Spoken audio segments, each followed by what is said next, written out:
sponsors and they tell us, oh, can you read this ad? Can you say this thing? Can you not use violence? Can you not curse during it? And I say yes, yes, and yes. But you know what? There's one sponsor who's like, we don't even want you to read an ad. Just tell them Cards Against Humanity is sponsoring today's show. And that's what I'm doing. It's a great board game. You should play it. It's not even a board game. It's a card game. Cards Against Humanity, play it because they're fucking cool. Also, for those of you in Los Angeles, we're doing a live show September 20th at Largo. Get your tickets at largo-la.com. Come out and see us. It will be fun. Hey, everybody who talks about movies and celebrates movies seems to have an award show, and we are no different. Welcome to the first annual Howdy Awards. Now it's time for How Did This Get Made? We're gonna have a good time, celebrate some failure, not just be a hater. Cause you know you wonder, how did this get made? Let's wallow in the mediocrity of subpar art. Perhaps we'll find the answer to the question, how did this get made? Hello, people of Earth, and welcome to How Did This Get Made? I am Paul Scheer, joined as always by Jason Mantzoukas. How are you, Jason? Absolutely great, Paul. I'm glad to hear it. And June Diane Raphael. How are you, June? I'm doing really well, Paul. Thanks. All right, so this is our first ever award show covering 88 movies. We are wearing tuxedos. We are wearing tuxedos. It is done in front of a live studio audience. June, you look beautiful in your gown. Thank you. Who are Really you wearing? This is actually just a tuxedo dress. Tuxedo Really that dress. I pretty. just put together myself. Wow. Yeah. It is Thank you really so beautiful. much. Beautiful. though. It is beautiful. We Thank walked you. the red carpet. Oh, there's so many people out there. I love. Stars came out tonight. Oh my gosh. Oh, did they ever? So many people here. It's kind of like a mini Academy Awards. Yep. I walked the manicam or whatever that is. Oh, that was really for my great. manicure, to show off my manicure. You actually did that thing with Joan Rivers where you Yep. walked your fingers I worked down the my aisle. fingers down the manicam. Really, really nice. And and And Joan you Rivers just have is the great. nail art of the film reels? Is that Yes, what it just is? film Oh, reels. God. Just film reels. And one poop emoji. Well, we have done 88 That's the movies finger I more. stick in my We- butt. That's it. That's how we know that's not the hand to shake. That's how you know. That's not to touch that finger, because that's the butt finger. Guys, we have done this show for a very long time, and I have some stats compiled by Alan O'Sullivan, of Avid Listener. I wanted to throw these by you. Okay. The year that most of the films that we talked about was 2011. We covered 9 movies released in 2011, Oh, yeah? That's which is interesting. interesting. If you add up the time that we spent listening to the minis, the podcast, and watching the movies, you come up with 15,334 minutes, or 256 hours, or 10.7 days of Really? content. Yes. So if you were to do this entire show, it'd be 10.7 days. Which we have done. Yes. We have spent 10 days, 10 more days. than 10 days, if you count like all the ancillary stuff Yeah. that we've done around it. More than 10 days doing of our this- life has been doing this. I don't know if that's amazing or depressing. That's really upsetting to me. June, here, you can tell us this. All right, so this is the total cost to make all 88 movies that we have covered. Okay, so the total cost to make all these movies is $4,564,760. Oh wait, 4 trillion. 4 trillion. 564,760,000,000. Yes. All right, so that's how much it costs to make, and then what is the box office of all The of box office is 9 trillion. it? Wow. Oh, interesting. $703,976,774. Not bad. That's a lot of math. And now That's a lot of money for what we regard as very bad movies. Yes. That's correct. And then this is the most interesting fact. Because you've also got to figure there's a bunch of movies in there that made zero money. You know, Yes. like that made almost Yeah, nothing. There's like a bunch of Gooby. our movies like Gooby. Gooby did not make a lot, but this, Gooby did not make a lot of money. well, this is the interesting thing as far as percentages, according to Alan.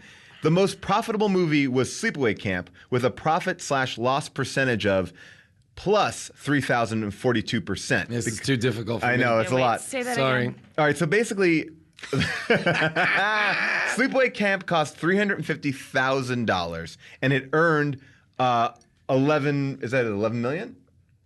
Yes. It earned $11 million. No. No. 11 million. Yeah. I think No, Sleepaway Camp could have made $11 million. Yeah, It was over- like, yeah. Didn't we talk about it being like successful It when was it came successful out? when it came out. Yeah. $11 million? That Over, was over time. Yes, It's and also DVD like a releases. culty DVD, VHS Okay. movie. And then you can read I don't think that's outrageous. And then the least profitable movie was The Adventures of Pluto Nash, which lost 93% because it cost $100 million and only earned $7 million. Oh my God. So that's kind of an overall coverage of this show. Interesting stats. Interesting stats. And that's why you tune into How Did This Get Made? for some hardcore for stats. Just like we're the Nate Silver of bad movie podcasts. We have predicted what every movie will make. All right, so this Well, that's the future. That's why we're here to announce the future of How Did This Get Made. We're shifting Just more into a stats. statistical game. percentage loss ratios. We're gonna moneyball this show. We're gonna be the new Box Office Mojo, the new Deadline Hollywood. We'll be calling. We're coming for you guys. We're coming for you, Nikki Fink. All right, so this is a lot of the. Oh wait, people- she's not at Deadline Hollywood. not. She's at NikkiFink.com. Oh boy, oh boy. Oh my gosh. So Well, then we're fine with you, Nikki Fink. a lot of our listeners really chipped in on this. They've pulled clips, they've made montages, and here is one of my favorite montage clips.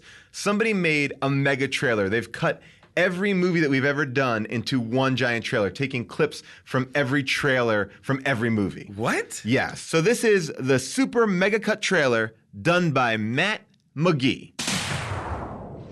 Hi, kids. It's me, Ronald McDonald, and I'm on the set of my very first motion picture ever. Once upon a time, in the year 2087, 239,000 miles from Earth, in the peaceful town of Cloverdale, He's the best con man a world-class arms dealer. and the world's greatest computer genius. He's the best friend a good time ever had. He's tough. You know you have an attitude problem. Yeah, but it's just a little one. She's tougher. I was born to be a vampire. She was the girl of his dreams. We don't have to have sex. Just give me your sperm. Way to go, Romeo! It was love at first sight. There's one small problem. Man's deepest fear has risen again. There's sure a lot of midgets around here. We're gonna need more holy water. Now, 3 strangers will travel to the mystical realm of Outworld. They're on the trail of a kidnapped princess and a mystical meteorite. It's incredible! This just went from Mission Impossible to Mission and freaking Sanity. They can't stop. You can't just wait here and wait sharks to rain down on us. They can't change course. I gotta take all my ass! And they can't. The captain is dead. Get off. What started out as love could end up in murder. I know who killed me. He was stabbed in the chest 38 times. That's gonna swell up. This summer, Watch your step. Did I blow up my car? Oh! Did I fire bullets at myself? Hold your breath. These birds are contaminated. Hang on for dear life. The hockey team from hell. get ready Charlie's run away with a snowman. for the battle. You ladies ready to play a little ultimate frisbee? No ropes can hold. When gymnastics and karate are fused, the combustion becomes an explosion. I'm magnetic! Warner Brothers is proud to present A film with the passion of Tennessee Williams. Where's my money, Danny? The gun down. Jason Statham, You're gonna tell me exactly who's going off. Arnold Schwarzenegger, Cool party. Tommy Wiseau. I treat you like a princess, and you stab me in the back. Mike Myers, It's my time to shine! Jean-Claude Van Damme, Who does your hair? Siegfried or Roy? Sylvester Stallone. Matthew Broderick, Hey, baby, who's your daddy? Vanilla Ice, Drop that zero and get with the hero. Cindy Crawford, Patrick Swayze, LL Cool J, Hulk Hogan, Justin Guarini, Dennis Rodman, The Spice Girls, Sinbad, Zeus, And in the role of a lifetime, Nicolas Cage, Oh, no, not the beast! Not the beast! Ah! in the story of a man who got a second chance to be the world's coolest dad. This time, it's personal. Anybody seen Mac? Rated R. All right, so every episode of this show starts off with an intro line, a line that I say that kicks into the theme song. And a lot of times we are waiting to start the show because you are crafting your line. Oh, I sit here like a mathematician trying to put together. Show's all about math, guys. Show's all about math. You run a lot of numbers. Yeah. You're- I took a lot of costs. Well, a lot of times we're like, Paul, we got to start the show, and you're like, I've got to crunch these numbers for this opening line. I realized how many times in putting together these intro lines, I said like things like, it's as if blank shit on blank. Yes. There's a lot of that. So I tried to diversify it here with our best intro lines. Take it away. Best opening lines. The Last Airbender. It's like everything bad about Star Wars, the prequels, but none of the good stuff. And you combine that with like the acting style of iCarly, and then you mix that in with the sense of confusion that you get after blunt force trauma to the head. And that's kind of what you get when you watch Last Airbender. Battlefield Earth. I mean, we love crappy movies, and I don't think there is one crappier than Battlefield Earth. It's like if Star Wars farted on the Planet of the Apes, it would become this film. No Holds Barred. It's a story of one network TV president's desire to be the #1 network in television, and a shocking indictment of the glorification of violence in televised sports. We saw the thought-provoking No Holds Barred, so you know what that means. Roadhouse. You know a movie's good when in the first 3 minutes a woman is being kicked in the pussy. Yeah. Gymkata. Gymkata. Wow. It is like the Hunger Games meets The Room. Howard the Duck. It's the classic story of girl meets a duck from another planet, and they fall in love, save the world, and stop an interdimensional demon. Or as I like to call it, definitive proof that George Lucas had a raging coke habit in the 80s. So the winner, guys, what do you think? God. What do you think? A lot of solid intro Tough lines. category, a lot of competition. These are solid. These are some solid intro lines. Yeah, very good. I mean, are we voting personally, or are we just picking a winner? Let's we could vote it around. I'll tell you what my favorite is. Yeah, go ahead. Mine is No Holds Barred because it did one of the switcheroos. You thought it was less direct. It talked about I don't know. I like No Holds Barred. That's my favorite. I am the Battlefield Earth. Also, Battlefield Earth, just kind of a right real favorite, real personal fave. I'm outvoted. Battlefield Earth is the winner. So if you're wondering how these decisions are being made in terms of this award show, you've just seen it happen, guys. We don't believe here's what we're not. We're not bringing the results in a padlocked briefcase, handcuffed to somebody's wrist. Nothing secret. We're showing you how the sausage is made. Battlefield Earth just won that award. Wow, that was a good award. Wow. No acceptance speeches in this award show, though. No acceptance. You sure, Paul? I mean, you guys. It was I really was. Do you remember what you were thinking that day? What went into it? It was an early podcast, and I was nervous. Rob Hubel was here, and I just wanted to make Rob laugh, and I you know what? You had your iPhone out. You pulled up the calculator app, and I just said, I crunched 2 movies, crunched some numbers, and this is what you came up with. And I let it fly. So thank you, America. Congrats, thank you, Jason Paul. and June. Thank you so much. All right. So over the course of the show, we've had some terrible character names, and I thought this would be a nice chance for us to kind of read through them together. Worst character names. Guy Lafarge from 88 Minutes, a classic bad character name right there. Farmer from In the Name of the King. Didn't even name him. That character's name was just Farmer, which was his occupation. Oh, God, that was so stupid. Okay, from the Mario Brothers movie, Mario and Luigi Mario. Did not like that at all because I don't want his last name could have been Mario, but Mario. That makes really very little sense. And also, I don't like that the Mario Brothers have surnames. Well, there was a lot of discussion about were they brothers. And there's the jury is out. There's a lot of fervent people on message boards telling us that we're idiots because they clearly are brothers, even though they say they're not. Well, but I mean, there's not a planet in which Bob Hoskins, R.I.P., and John Leguizamo, Johnny Legs, are brothers. Of course not. So let's fucking call a spade a spade. Yeah, exactly. Guru Tugin Maipuda from The Love Guru, another probably the worst name in that movie, and there were a lot of Jock Lecoq and a lot of great ones in there. But Guru Tugin Maipuda, played by the magnificent Ben Kingsley, great one there. You did skip over one of the nominees, all of the flower names from Wicker Man. All of them. Wait, I don't remember that. They all had different flower names. All the weirdos on all the island? Weirdos, yeah. Okay, so that's a group one. Okay, this next nominee provoked a legendary "How did this get made?" moment. Rudy, what's his name from Ben Reindeer? Affleck. Ben Affleck's name Batman. from Reindeer Games. Yes. Rudy. That was full name Rudolph. Which you will be hearing the full revelation of that in this episode or a later episode. And finally, Finn Shepard. Finn Shepard from Sharknado 1 and Sharknado 2. That's a great bad name, though. I feel like that's a good, Finn, Sharks. Yeah. It all worked out. Guys, want to vote on this? For me, it's Rudy.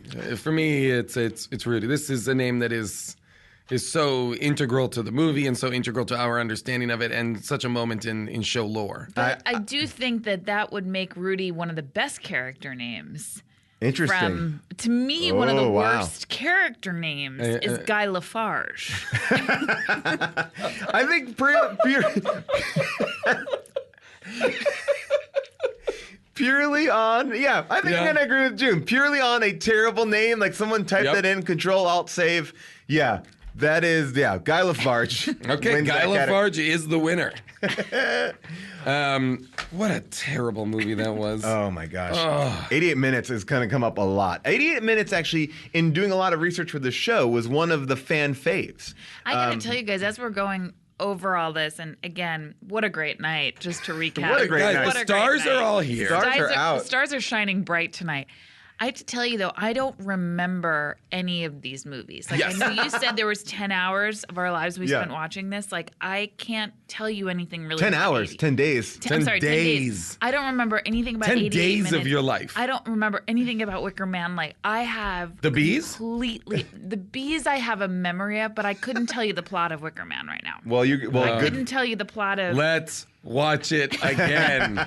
Do it again, and we'll do really brand new weird. podcasts. I've Would it be blocked different? all of That this would be out. amazing if we watched. I will say this. I think we should rewatch one movie and see and do an episode about a movie and see what is different. That's interesting. That would be what idea. we're interested by. I think that would be interesting. I would do that. Yeah, maybe we'll pick one. Listeners, what movie should we pick to redo on How Did This Get Made? There has been amazing guest interviews on this show. We've gotten some amazing people in, so much so that we just want to highlight some of our favorite moments from them. And here's our first batch of guest interviews. Best celebrity guest. From Skyline, director Liam O'Donnell explains the process of making the movie. So correct me if I'm wrong, but it seemed like you put this whole project together fairly quickly, kind of outside the traditional studio system. Yeah, we really just kind of did it on our own. And it's kind of like we had like a 3 to 5 page treatment and like some artwork, and people were already like, gave us like, we already got like investments for like $800,000. Like, go do it, because it was all going to be set in Greg's apartment. So there was really like, and it was so low budget. So I think it was one of those things where you got like such early success off of like minimal amount of figuring things all the way through. Like you guys even said, you were making fun of Faison's quote about like, yeah, they wrote in a month. Like we literally did write it in a month. There was a point where we were going to just do improv, and we're like, maybe we should write something down. And then so we wrote a draft in a month, and then kind of rewrote it in another month, and then it was like already cast and ready to go. And so, I think it was just one of those situations of being so frustrated with development and how long it takes to get something done, and then being like, we have the cameras, we have this visual effects facility, we have this setting, we've got talent signed up, let's just go. And there was really no reason to go so quickly other than our own kind of like, ambition and naivete. From Punisher Warzone, Lexi Alexander describes the casting process. Here's another little, thing that I've never told anybody. I love Dominic, and I was glad he was in the movie, okay? But somebody came to audition. Now, here's the ticker of this whole thing. He was sent by one of the chairmen of Lionsgate, okay? Now, I thought, okay, well, now I guess we have to see this actor. And this actor was Freddie Prinze Jr. Okay? I gotta go, you guys. I gotta go. Wait. But here's the thing, okay? So he comes in and he reads for Jigsaw. And I tell you what, he did the most amazing audition on the planet. He was really fantastic. And let me tell you another thing. He knew the Punisher inside out. He really had read them since he was a little kid, and he was amazing. Now then I go turn around and say, look, Freddie Prinze was, I gotta give it to him.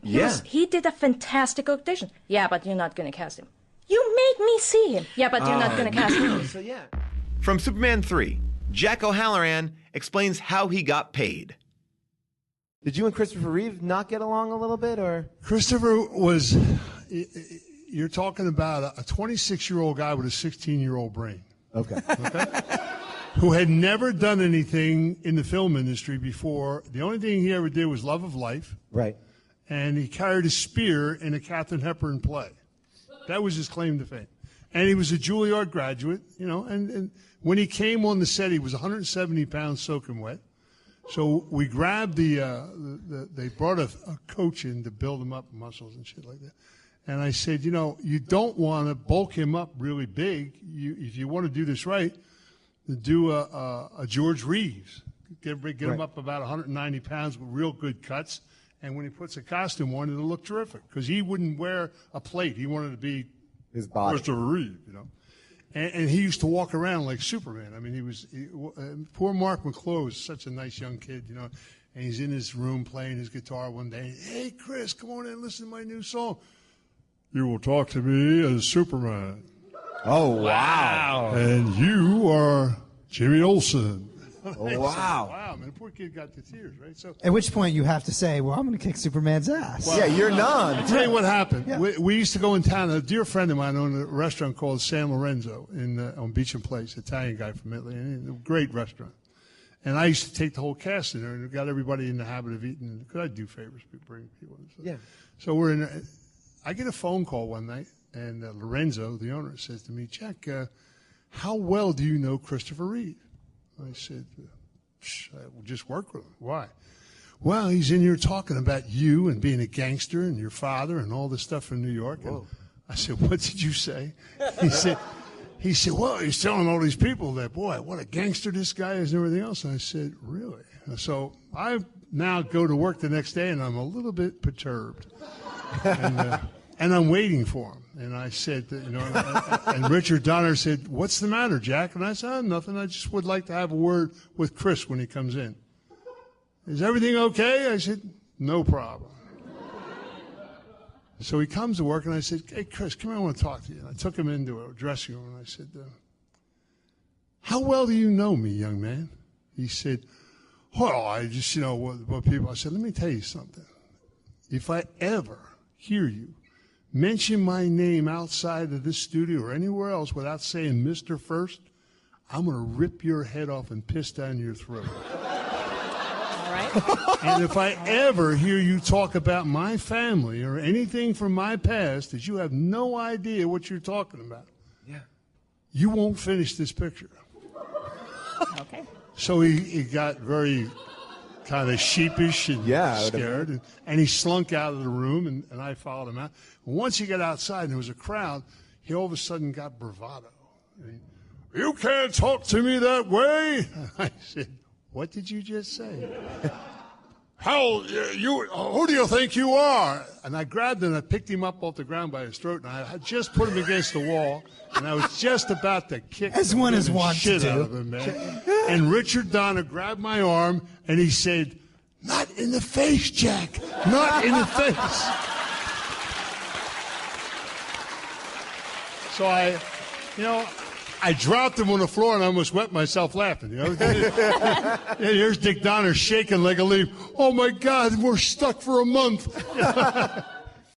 From Badass, Danny Trejo talks about the most intimidating actor he's ever worked with. Benny Urquidez, who is 5-time champ kickboxer, right? Benny the Jet, they used to call him. Benny Urquidez was John Sensei, who people don't know this because there's people in Hollywood, but everybody always asks me who would be the toughest guy. You know what I mean? you don't know some of the tough guys in Hollywood. You know, it's like you got to look at people's. There's people that think they're tough, but they just don't have that little thing in their eye. You know, that little thing in their eye. John Cusack has it. Okay, I'm gonna tell you something. People don't realize this. You just look at him and you're just not sure. You just think this guy would go kill the guy that dry cleans my clothes. You know, it has a little something. John Cusack. John, honest to God, and he's bad. He fight. He can. If you ever watch him, if you ever watch Benny Urquidez train him. I mean, I've watched him kick a bag, and you just hear ribs breaking. You know? Yeah. Wow. And then George Clooney, same thing. George Clooney's got that little. He's got that little. Things are crazy. That little laugh, but it's like just a little off center, right? And then the other guy I always forget his name. He's kind of a Texas guy. Billy Bob? No. Yeah, Billy Bob's just crazy. What about, does Nick Cage fall into? We talk about Nick Cage a lot on there. Nick Cage is a good dude. But he's just. He was kind of like he can go crazy, but it's more manufactured. Yeah, it's more. I'll hurt. You know, this guy. Who's that guy on the plane that beat up the bathroom? He got.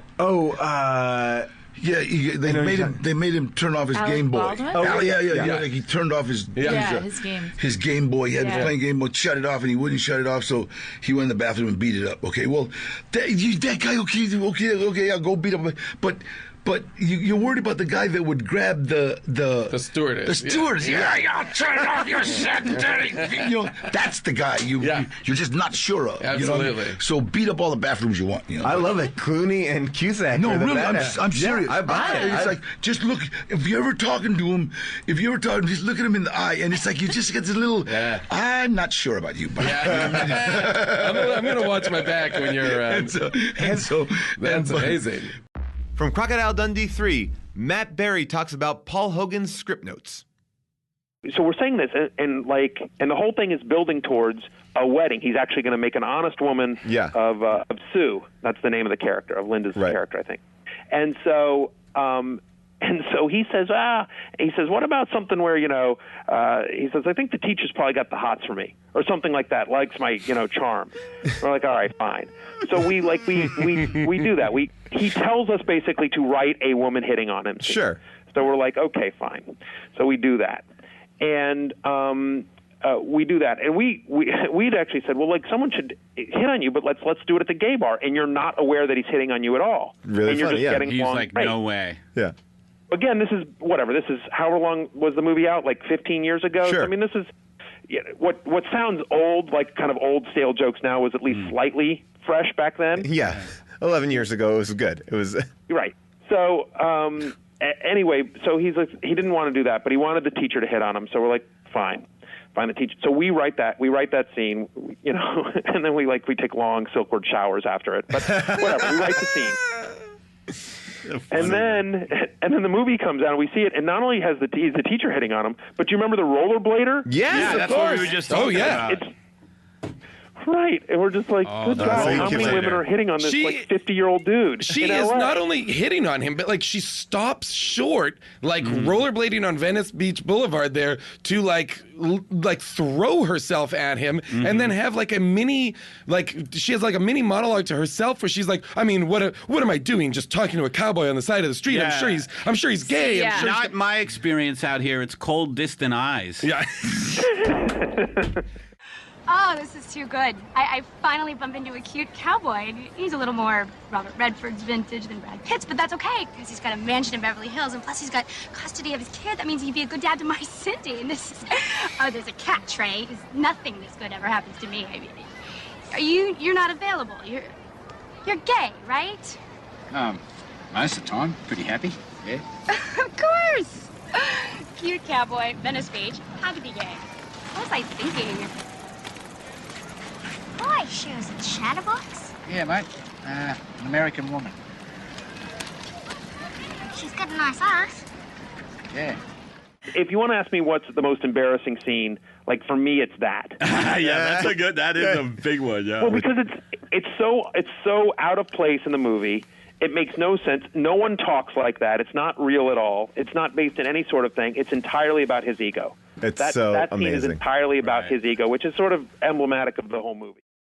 So, out of that I mean, no one here is my favorite. They're all great. Like, I mean, Lexi Alexander is amazing because she was so honest and kind of was really in the trenches.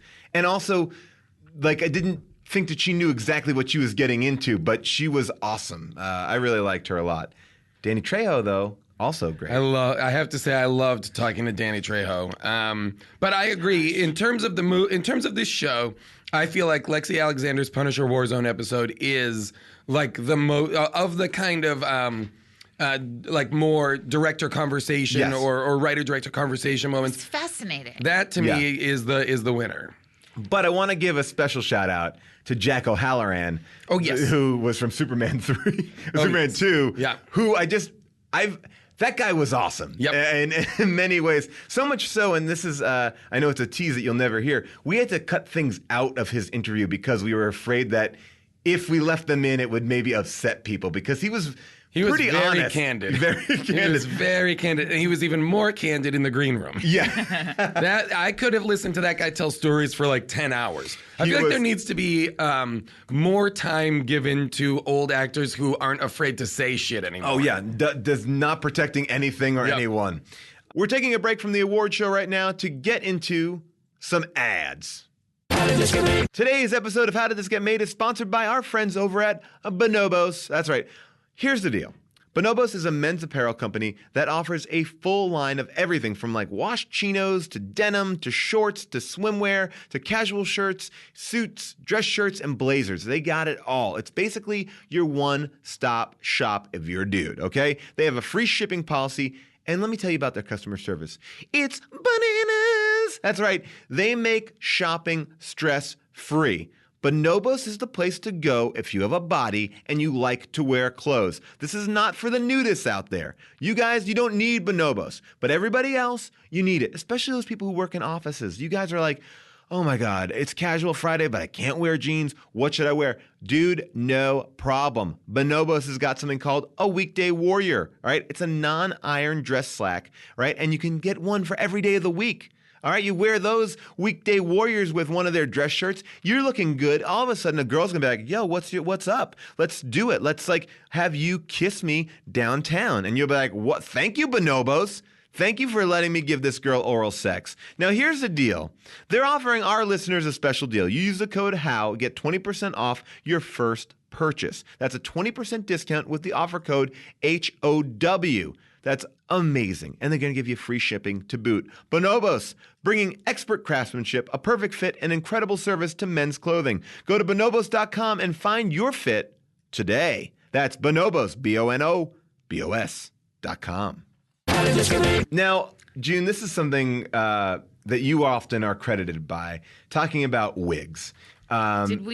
Did the results come in for guest interview? The winner? Oh, I don't sorry. know. I thought we picked Lexi. Those numbers were crunched. I thought those numbers were crunched. We picked Lexi, but I may be wrong. Fantastic! I think Lexi is the winner. Okay, great. Right. Lexi Alexander. Congratulations. You have been awarded the best guest interview on How Did This Get Made in the 10 days that we spent watching movies. You got it all. You provided one of the best explanations to why we did that. I would almost argue between her and Matthew Berry, they're the only two people who actually got into how did something get made. That's true. That's true. Now back to the wigs. June, big fan of wigs. Love them. A lot of people here watching, a lot of the fans out in the bleachers there watching people come in. They're looking at people wearing wigs. Yeah, they're looking at the hairlines. They don't know if people are wearing wigs or not. Wigs. Exactly. Yeah, they're trying to figure out where the wigs are, where the wigs aren't. June, would you call yourself a wig specialist? Are you an expert on wigs? I'm a wig-spert. You're a wig-spert, of course. Certified wig-spert. And you Wigs get Incorporated. Yeah, and you get called to different places to kind of, analyze if it's a weave, if it's a full wig, if it's a tube. Extensions. Right. If it's human hair, if it's horse hair, all of that. What's the difference between human and horse hair? Well, human hair comes from humans, and horse hair, of course, from what I've scene comes from horses. And that's why they call her a wig Now, what about, like, is there, like, centaur hair that is from a half human, half horse? That's a great question. I have never seen, in the years that I've been a wigspert, an actual centaur wig. Yeah, I haven't either. But, you know, who knows? They're out there. Who knows? The legend is they're out there. Would you consider yourself someone who... Do you like wearing wigs when you have to wear one for a job? Oh, I only wear wigs. Interesting. Every picture This that you've is a seen wig. of June is in a wig. What's interesting is June, and I hope I'm not revealing too much to the listeners at home, June is completely bald. Yes. And Paul has a full head of hair. Yep. But And both of them alter made their a deal with the appearances. devil. Yeah. Alter their appearance. It's a lot like the movie Lady Hawk with Rutger Hauer and Michelle Pfeiffer. With wigs. Where their love is cursed by a witch or a gypsy, so that Right. she is a hawk during the day and he is a wolf during the night. And so they cannot be together. Man, I really like Lady Hawk. I do feel that movie does not hold up. It really doesn't hold up. It is, the soundtrack is all like Moog synthesizer craziness, and it's set in like the Middle Ages. It is fascinatingly doesn't make sense. I just loved it because Matthew Broderick was in it. And I was like, I gotta watch more Same. Matthew Broderick. And then I fell in love with Michelle Pfeiffer. I was like, who is this beautiful, beautiful woman? Beautiful woman who's a hawk. So here is a supercut of all of us talking about our favorite thing, wigs. Brought to you by Natalie Franz. Welcome back to Wig Talk with June Diane Raphael. This without is a doubt. wiggy movie. Well, Nicolas Cage in this movie, his wig is wearing a wig in this movie. God. Like, I don't even know what's going on with Glasses are wearing glasses and wigs. Nicole Kidman's wearing a wig too. Yes. Is she? This without is a doubt. wiggy movie. Well, also that wig needs an Emmy. That final wig is amazing. It's incredible. Final wig is incredible. By the way, that wig is doing more acting than she does the Great. What? Oh, she was looking great. Her wig was great. You know what I mean? Like, it was great wig work. Was it a no wig? way that she is 10,000 years old. They told Christina Aguilera that she could wear a wig when she was wearing a wig the whole movie. Yeah. Do you know what I That mean? is a real wiggy movie. Yeah, that movie should literally be called Wigs in my mind because everybody. Kristen Bell's is wearing a wig, right? Yeah. I think so, yeah. Cher is wearing a face wig No. and a body wig and a hair wig. And Cher Aguilera is wearing that awful wig throughout Like the a movie. yellow wig. Yeah. I'd like to talk about, I know we touched on the final wig, which was the best wig. Oh, Yeah, The right. best And the wig best of look. them all. It was The wonderful. best look of them all. That web. It was just a It web. was unbelievable. But I thought the rest of the wigs in the movie were Oh, the wiggiest God looking wigs. awful. His It was wigs wigs on are wigs on terrible. Yeah. I thought he was going bald the entire time, and it was like he was wearing a wig. But I was like, oh no, I think that's just him wearing like an actual, like a wig. And I'm sure it's out there and it exists, but this is a stellar entry in the crazy Nick Cage hair canon. Oh my god! You know what I mean? Yeah. Like his hair, it's long and blonde, but it starts in the middle of his skull. His forehead is like 8 solid inches back. It is the craziest wig. Oh, there needs to be an examination of all his different hairs. Do you think any part of your fixation with him has to do with his unusual hairline? It's because I very think possible. he has one of the more very unusual possible. hairlines in moviedom. Like it's kind Well, of a that was a wig, Frankenstein's. though. Yeah, but like any movie you've ever. No, that's his natural. But that's somebody's job to make a wig look good. I mean, you can't just like chalk it up. The look on June's face for the line, that was a wig, though, was Come on, Carmen. priceless. That was a wig, though. Sweetheart, that was a wig.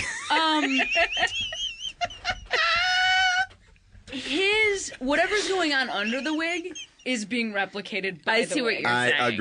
agree. I mean, I don't really know what's going on with his hair, but I will say I have seen the Highlander series. Yes. It's as confusing. Al Pacino in this movie isn't tan; he's mahogany. Like he's an odd color. He's like His wig is out of control. Is that a wig? Oh, right? Yes, that's I mean, a wig. it's I a don't know what pompadour that that's is. lost. It's as if- like Bruno Mars's pompadour got a pompadour. Yeah. Like it's like It is, crazy. it's as if he's practicing in this movie for his film Phil Spector role.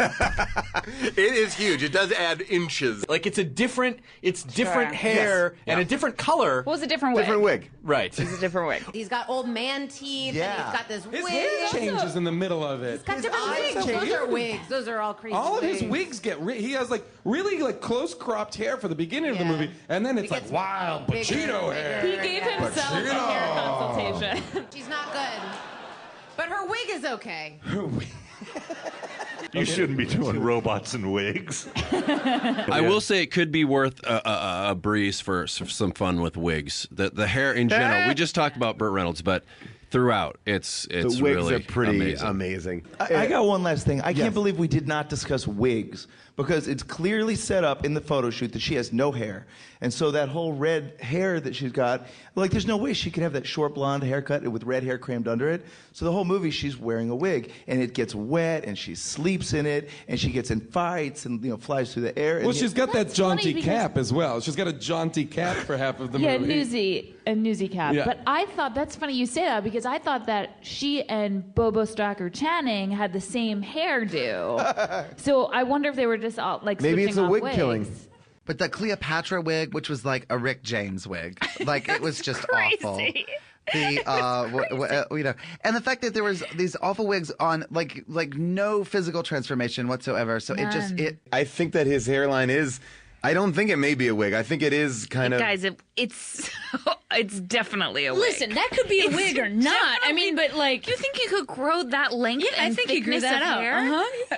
No, not in thickness. And Curly. he wears a wig sometimes. Sometimes his head is shaved completely that was bald. weird. Wait, he wears a wig sometimes? Yeah, he wore a wig. Remember he walked in, he wore that wig? Yeah, there's a scene where he's wearing Oh, yeah. No! He never wears a wig. Oh, he comes in, she goes, take that wig off. And he's like, all right. What? And he takes off his wigs. If you're a working Hollywood wig artist and have worked with Nicolas Cage, Christopher Lambert, or John anybody else, Travolta, But please I do see call what us. you're saying, which is that the wig is following and mimicking a hairline that's already there. But it's just pretty shocking. Right. It's pretty straight across shocking in a stuff. way that hair, doesn't ever grow. I gotta say, I'm shouting out the supercuts. Yeah, the supercuts. Sorry, the place that cuts my hair. Oh, wow. It's I on use- Fairfax. They're great. Sorry, I'm bro. in and out in like 10 minutes. You should go to Sport Clips, man. Oh, Sport Clips? Yeah, Sport Get Clips. the VIP treatment. Gotta find your Y chromosome, bro. Get a beer and get a cut. Watch sports on 12 screens. We have to be Sports careful. Cuts. They will be sponsors within a matter of months. Very rarely, and I think we should do this more, we have a chance to kind of act out scenes from movies. Yes. And some people may not know, we are professional actors. Oh, yeah. We get paid to act. So when we bring it here, we're giving you a treat. Most people have to pay us a lot of money. Yeah. We're doing this for free. We do this you for guys. free. You guys get in your inbox Hollywood actors acting out Hollywood screenplays. And you're getting great people. And in this next category, you're going to hear some great people like Casey Wilson, Natasha Leggero, in addition to us reading some great stuff. So here is the category of acting out. Acting out the best performance. From Sharknado, June reads Nova's monologue. So he flies as close as possible to the Sharknado, and they start. Now, June, do you want to do your performance? Because this is where this scene happens. I'd love to if it's time. Okay, so they don't know each other. Is this Ian Ziering's real son, by the way? I think I read that. Oh, that would be amazing. I'm going to take a look right now. So they don't know each other. They're just getting to know each other, and wish we had some she's music basically underscore like, this. they're comparing scars right beforehand. They're comparing scars. She has a scarred up leg. She doesn't want to talk about that. And we've scarred up leg. seen that earlier. Yeah, and he's got a scarred up chest or something from something. And he tells her his story of how he got a scar. And then she says this. I was raised by my... Okay, she's got like an East Coast accent, You're right? going to do the accent, too. Okay. I'm going to try, babe. I love it. Do you need to warm up time? Do you want me to talk to you in a Boston I'm good. accent? No, it was like more like New York. I was raised by my grandparents. When I was 7, my grandpa took me fishing on one of those day charter deals with his friends. That was a good one. We wound up hitting into a reef and the boat went down. My grandfather took me and put me inside this little life raft for safety. Everyone else was just kind of swimming around trying to stay up, and suddenly all these sharks just started swarming. And then they tried to protect me, but by morning... This is good. Stay with it. Stay with it. By morning, they were all gone.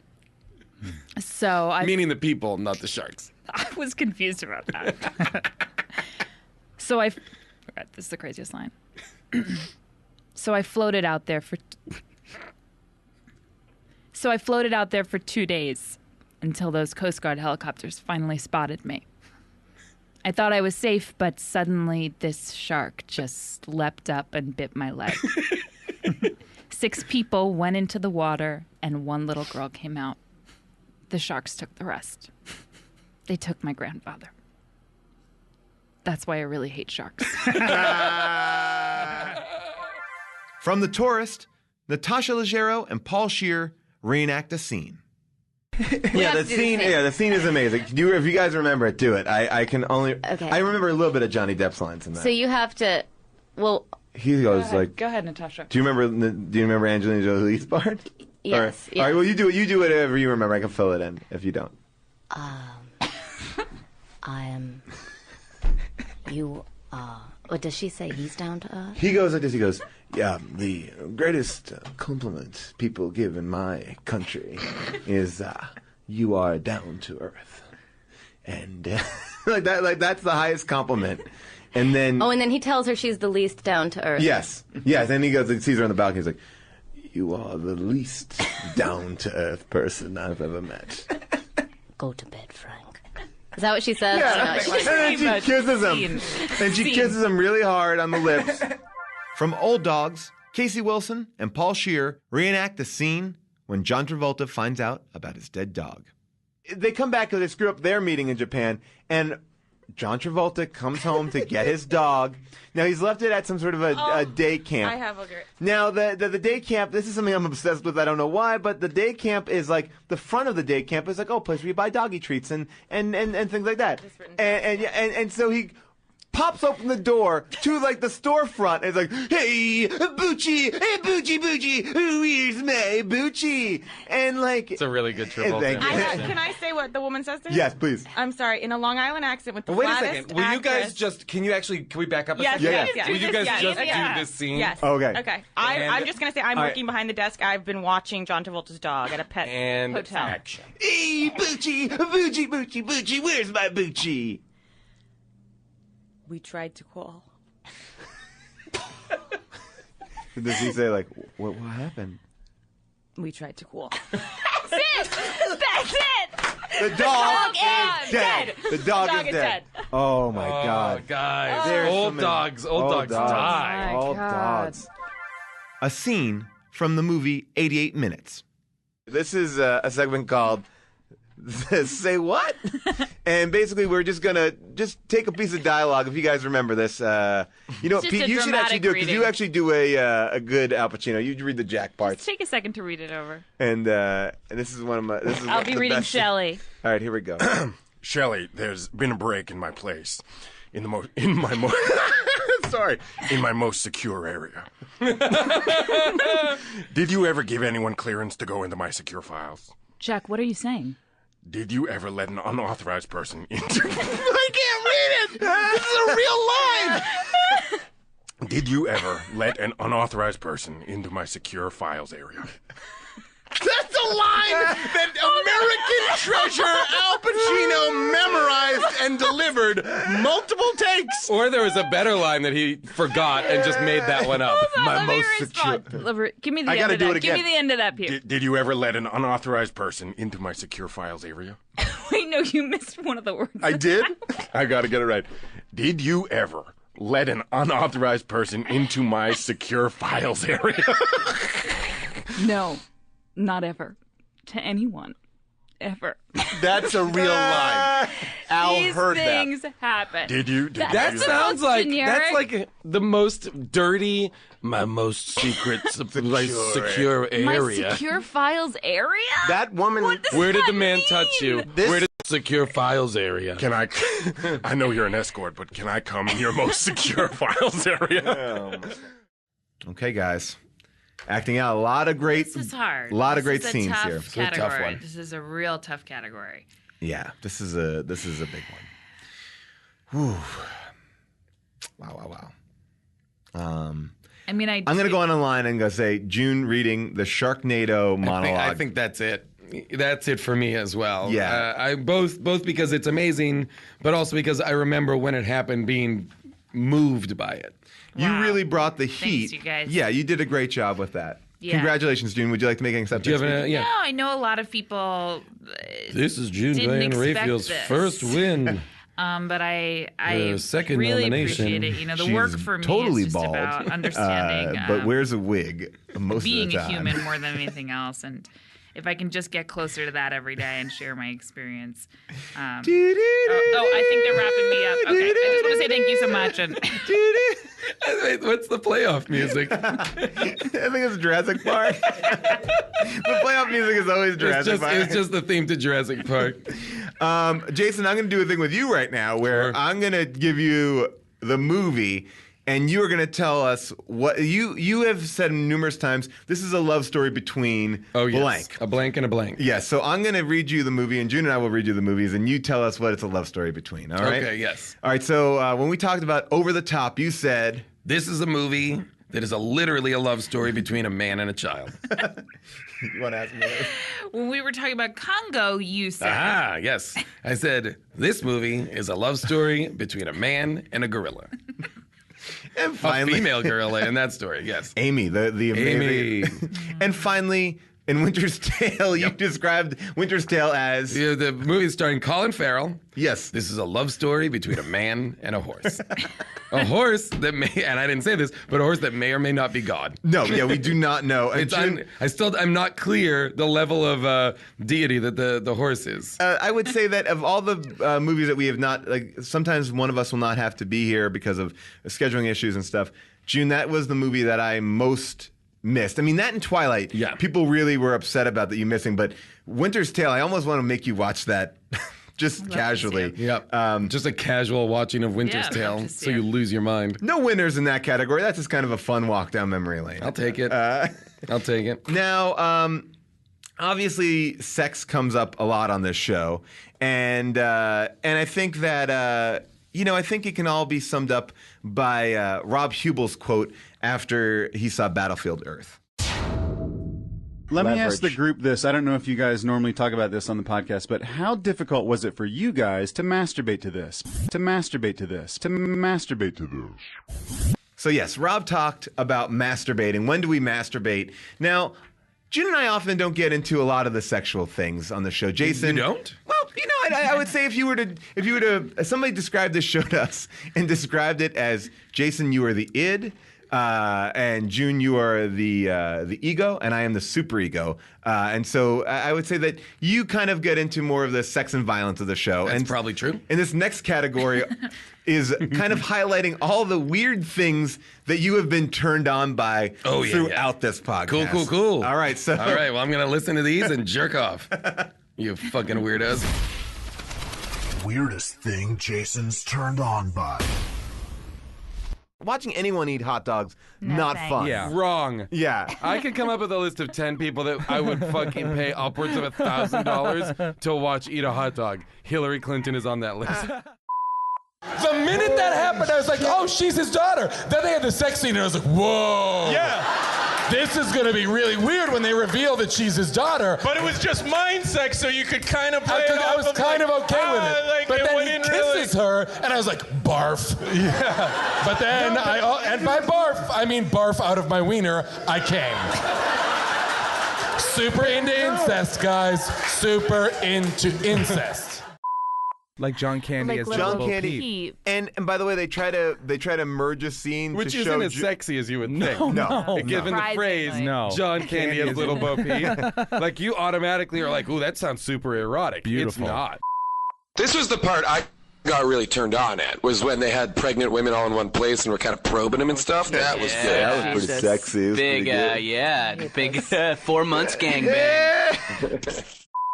This movie is structured like a romantic comedy between a man and a child. This is a straight up pedophile incestuous love story with a romantic montage where they sleep in the car together and then do workouts and then have there's the kid at the end has to like run through the airport and get to his dad so he can be like, I love you, Dad. And the dad, and they're always going like, pump it up, Pump it up and over, up and over. Everything is like the most sexual movie we've ever. I'm like, well, you didn't even talk about the. This is an amazing category. Everything here really makes me laugh. I forgot about John Candy as Little Bo Peep. I forgot about a lot of these. Wait, I'm sorry. What's father-daughter fooling around? Then he kisses her, and I was like, barf, but by barf, I mean barf out of my wiener I came. What's that? What movie is that? What is that? I forget. I don't know. It's just written on the page, but I don't know what it was. I forget. Well, the audience is like freaking out right now. They're like, how do you not know this? I'm going to say... To me, the image that sticks out. Wait, yes, I bet it's Demolition Man. What's future? Yes, that's Demolition Judge Man. Dredd. Judge Dredd. No, it's Demolition Man because it's Sandra Bullock and. Is that Demolition Man or Judge Dredd? Judge Dredd is the other one. Okay, sorry. Yes. I bet it's that. Father-daughter fooling around. That was a love story between a man and his daughter. It was. That's correct. To me, I'm going to say Hillary Clinton eating a hot dog. It was the most visual thing. I'm also fascinated because you were legitimately serious that you were turned on by Hillary Clinton. Yeah. I would watch that. I would, especially if I got to cook the hot dog. If it wasn't like, I don't want it to be like a Nathan's that she and I just go and buy together and then I watch her eat it in like the store. I want her to like sit in my backyard and eat a hot dog with me.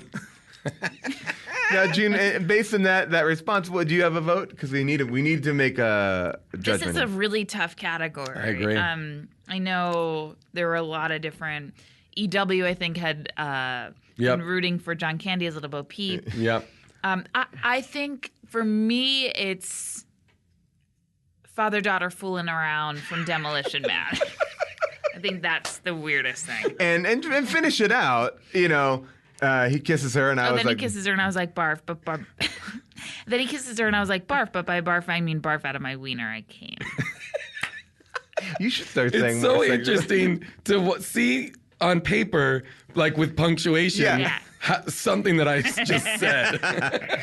Now, you're not the only person who gets turned on by things. Our Chelsea Peretti... When we talked about the movie Sucker Punch, really had a thing for Oscar Isaac. And as we now see, Oscar Isaac has kind of risen to a lot of prominence. Oh, my God. And that sexual fascination has really paid off. So listen to Chelsea talk about Oscar Isaac. This is an honorable mention. His performance is bonkers. His endgame was... His mustache is insane. It was a great job. Are you into this guy? What's the story? I feel like you're into this guy. I think he did a great job. Do you know him? No. Are you dating this guy? Nope. I loved it when he was humming, walking around, going. Oh yeah, he was really chewing the scenery. He was good, man. But I'm sorry. Stop that. I thought at he had the a crazy, very creepy mustache. Really? He had That's a your pedophile guy. mustache. That's your guy. Pedophile mustache, rapey, wearing He was like a good ugly actor. dinner jackets. He delivered a solid performance. He really did, and no one can deny that. Well, Right? I feel like if we went to your house right now, your computer's history is just all that guy. Seriously, you guys, honestly, if you had to vote on him, like, he was one of the best performances in the movie. By the way, we've already seen a major character sacrifice herself. Yeah, it's like minutes that was before. minutes Who? before Rocket The sister. for Sweet Pea. What are you When talking Rocket, about? you only watched. Oh, the first- right. Yeah. Why do I Rocket feel took like the when train. Baby Doll wasn't on the screen, Yeah, you were checked checking your I'd phone? say Baby You doll. were Googling that guy. Baby Doll or Blue was Blue not on and the Baby screen. Doll. If it had just, honestly, seriously, if it had just been Blue and Baby Doll and he just was repeatedly molesting her, I would have been in Happy as a heaven clown. You just would have been like jerking it the whole movie. to the entire film. Oh my gosh, I'm looking at what this guy did here. What else? He was in Che Guevara. I Yes. IMDb'd him, I'll be honest. He was in some Oscar Isaac. What is happening? Oscar Isaac. Guess what year he was born? Want to know what year Oscar Isaac was born? 82. 1980. Whoa! Weird that we both said that. Congrats, Chelsea. We want to reward her because she was so on the ball with picking Oscar Isaac. So Chelsea will give a little acceptance speech here. I accept this award with a great feeling of lightness and happiness and knowing that I was right and I had the correct take on this gifted and talented actor, Mr. Blue, or whatever he was called in that movie. I forget the name of it. But what an honor, and may his career continue to flourish, his tan and his dark hair and intensity that he approaches his craft with in a time in which many actors don't. You know, I applaud him. I applauded him then. I applaud him now, and it feels great to be right. There's been it a was lot. nice of Chelsea to come by, by the way. That was lovely accept it. for And Chelsea. She looked beautiful She looked tonight. great. What a lovely outfit. In a Marc Jacobs gown. And, you know, tuxedo gown. And you can catch her all the time on Brooklyn Nine-Nine. She's so great. New stand-up special on Netflix. We love Chelsea. Chelsea should come back. She's a person that people have asked to come back a lot. But she keeps saying no. Yeah, she won't do it. She won't do it. She says she's had enough. She's had her own podcast. She's moved on. Yep. Now, there's been a lot of theories on this show. Theories that, June, you have held very true.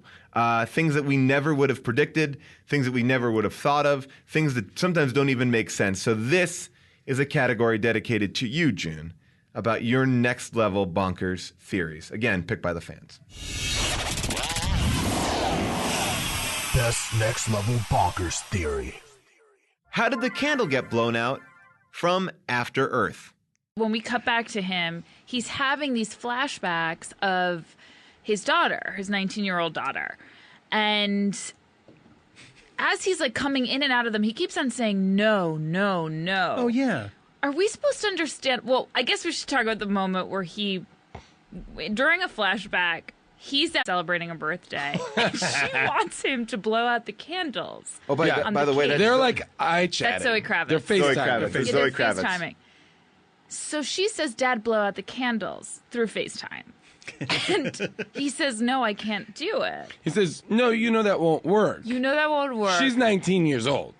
Yeah, exactly. Yes, like, this is a 19. this is like- this is a woman. Like this is something beyond humoring age. This is Yeah. something Yeah. like I do with my nieces who are 6, like who don't quite wrap their minds around the fact that like we can't actually connect over eye chat. You know? Okay, but then the mother comes into frame and says, come on, blow out the candles. And they're Right. all laughing, blow out the candles, Dad, blow out the candles. And then he does. Right. And the candles do get blown out. Because Whoa, wait. No. Hang on. Wait. June, what do you think happened? Oh, wait a second. I want to see what you think. Oh, no. June, what do you think? Did you really not catch? Wait. Tell us your best guess of what happened. I'll tell you what happened. No wrong answers. There's no wrong answers. All right, I'm going to be totally honest. And Okay. I'm going to be fearless. I'm going to take a knee and just be totally Fear's a honest choice. with what happened. Be fearless. I thought that Will Smith had totally had gotten to a place where he had such mind control and power in his mind. Continue. Somehow. Yeah. Well, I can't just to the screen.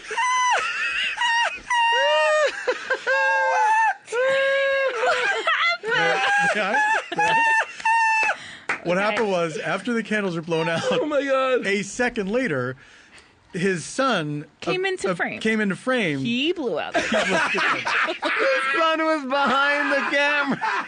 His son was behind the camera. That was the joke. And then he came around. I didn't get it. Oh my god. Okay, Oh guys, my I'm God. telling you, I didn't see that. Oh I my promise God. you, I did not see that the sun came in from behind. No. All I saw, I swear, all I saw was Oh that my the God. sun appeared. Yeah, I because he'd been off camera blowing out the Well, that candles. was- Okay, can we just now this That was unclear, is what you just said? to 1 out of 4 moviegoers, it was unclear. It's unclear. How was the robot fueled in Judge Dredd?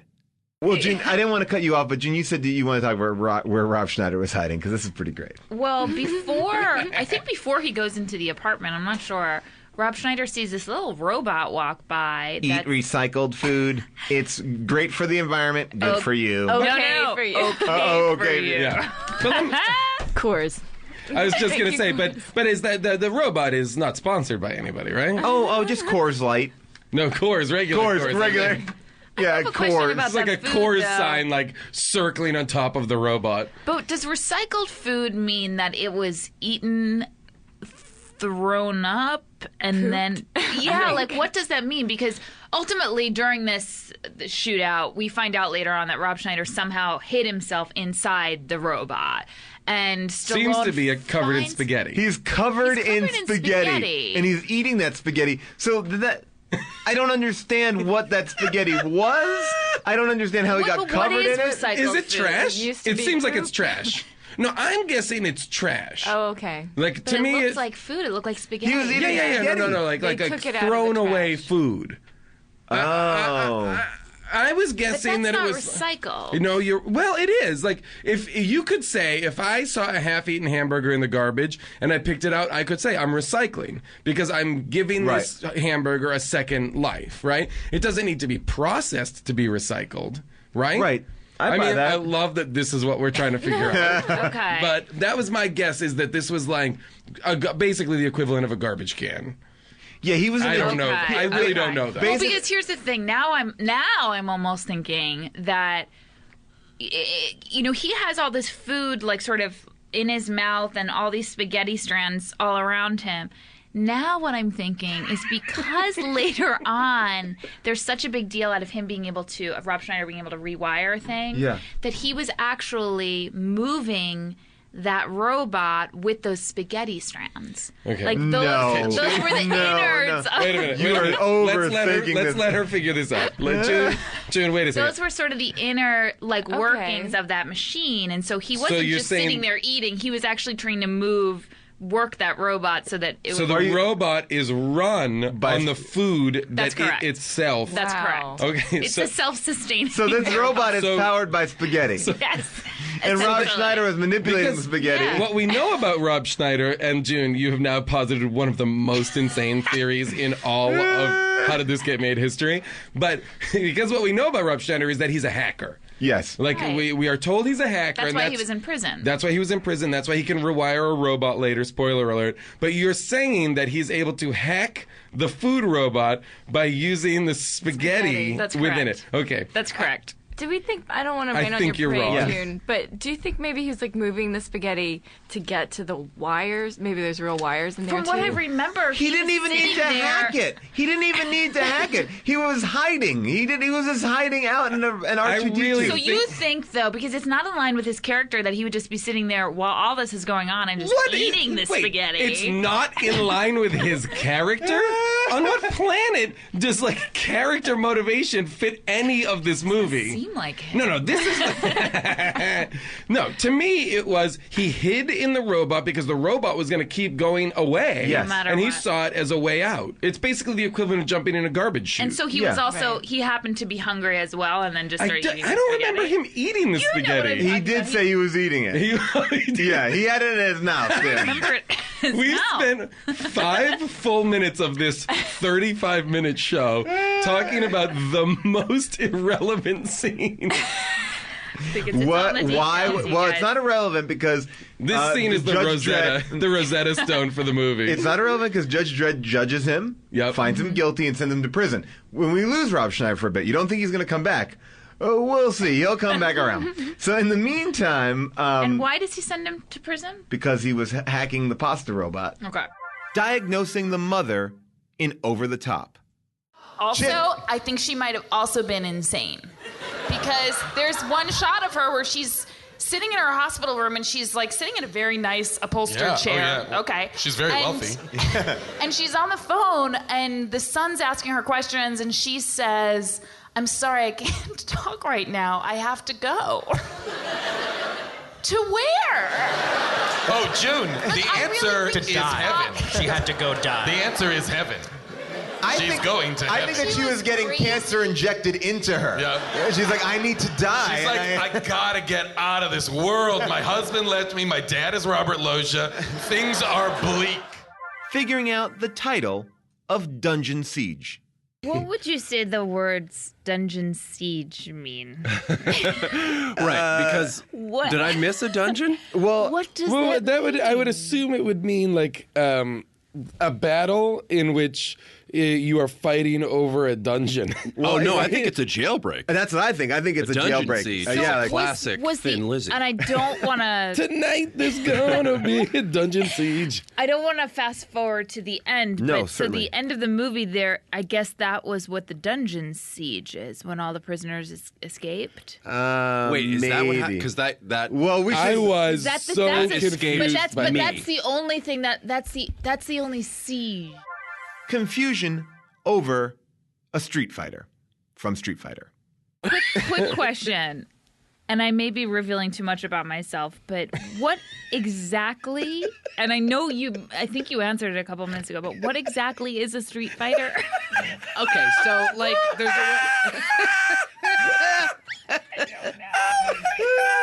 it's like underground.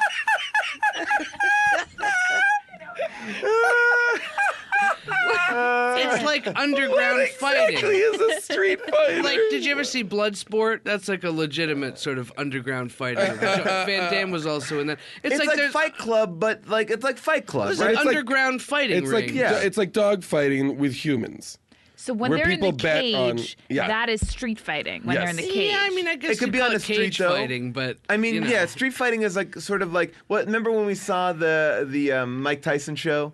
He said that he would do street fighting. Like he would beat up like 30-year-old men in the street. Like and people get paying money. Great. So was the woman, the Asian woman, Chun-Li? Chun-Li. Now, is she a street fighter?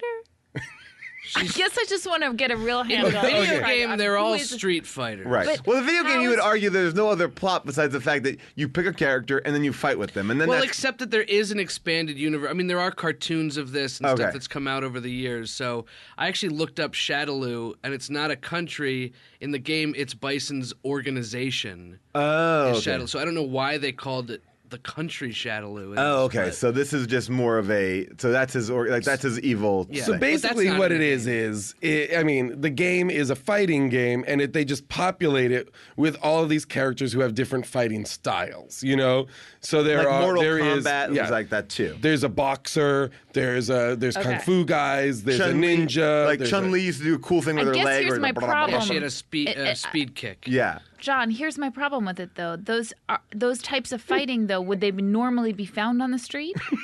No, see, this is what I'm. Well, in the game, most of the locations are outdoors. Some of them are streets. Yeah. June's belief that ducks evolved into humans. Later on, we learn that like ducks are in the process of evolving to humans, right? No, not evolved. They've already evolved. No, they're oh, wait a second. Hang on. Wait, you think that ducks are going to become human beings? Hey, are you? The ducks? No. No. Do you think that this is a stop in the evolution that is eventually going to lead towards humans? Well, yeah. It goes from duck to gorilla to us. Well, didn't Wait a Tim minute, Robbins what? say that we came from apes? From Right, monkeys? and they came from ducks. But they're advanced ducks. Right, but eventually they'll look like us? No! No, they're on their own planet, and there's no humans on that planet. Wait. You get it? How long do you think until that turns into ice? I don't know. Because they already have. They still already look have like ducks, everything. I know that. But they are at the eventually- same evolutionary step that we are. Right? They're just ducks. like Chris was saying, they evolved. Like we have evolved. They are just human ducks Yeah. now. So evolution. Oh my God. So we're off to immediately down the rabbit hole of insanity. I love this. Well, that's the thing is that there's another planet that could be advanced ducks. Get it? Right. But it's another planet. But here's where I'm Yes. confused. But fine, but when I look at her, I see human breasts. No, you don't. You don't. I assure you, you don't. You see duck breasts. You But see some what- sweet duck titties. I guess what they're hypothesizing is as they became upright, their boobs came in? I don't know that. You are right. The human boobs are tricky. There is- And later on, Well, Tim Robbins says the evolutionary chart is basically from duck to More duck? upright duck with arms, not wings. Cro-Magnon duck, blah blah blah. They have all the evolutionary right, and my steps. question is, when will they be us? I gotta say, I'm looking through the nominees for this category, and Yeah, what do you think? the only one I think was like off the mark, Mm-hmm. and I didn't understand what was happening, was the After Earth FaceTime candle theory. Wait, so I excuse do me? understand that one was like that came across. Spaghetti robot? Yeah, spaghetti robot You is. thought the robot was activated by spaghetti. I stand behind that. I'll go to the tapes. I will go to the tapes. Go to the tapes, and it's a please. trash. It's oh my god. Yeah, it is the Spaghetti trash robot that just had spaghetti in Unclear. it. No, it is not. But I think to me, the one that takes it away. And, Can I just say one more thing about Yes. Spaghetti Robot?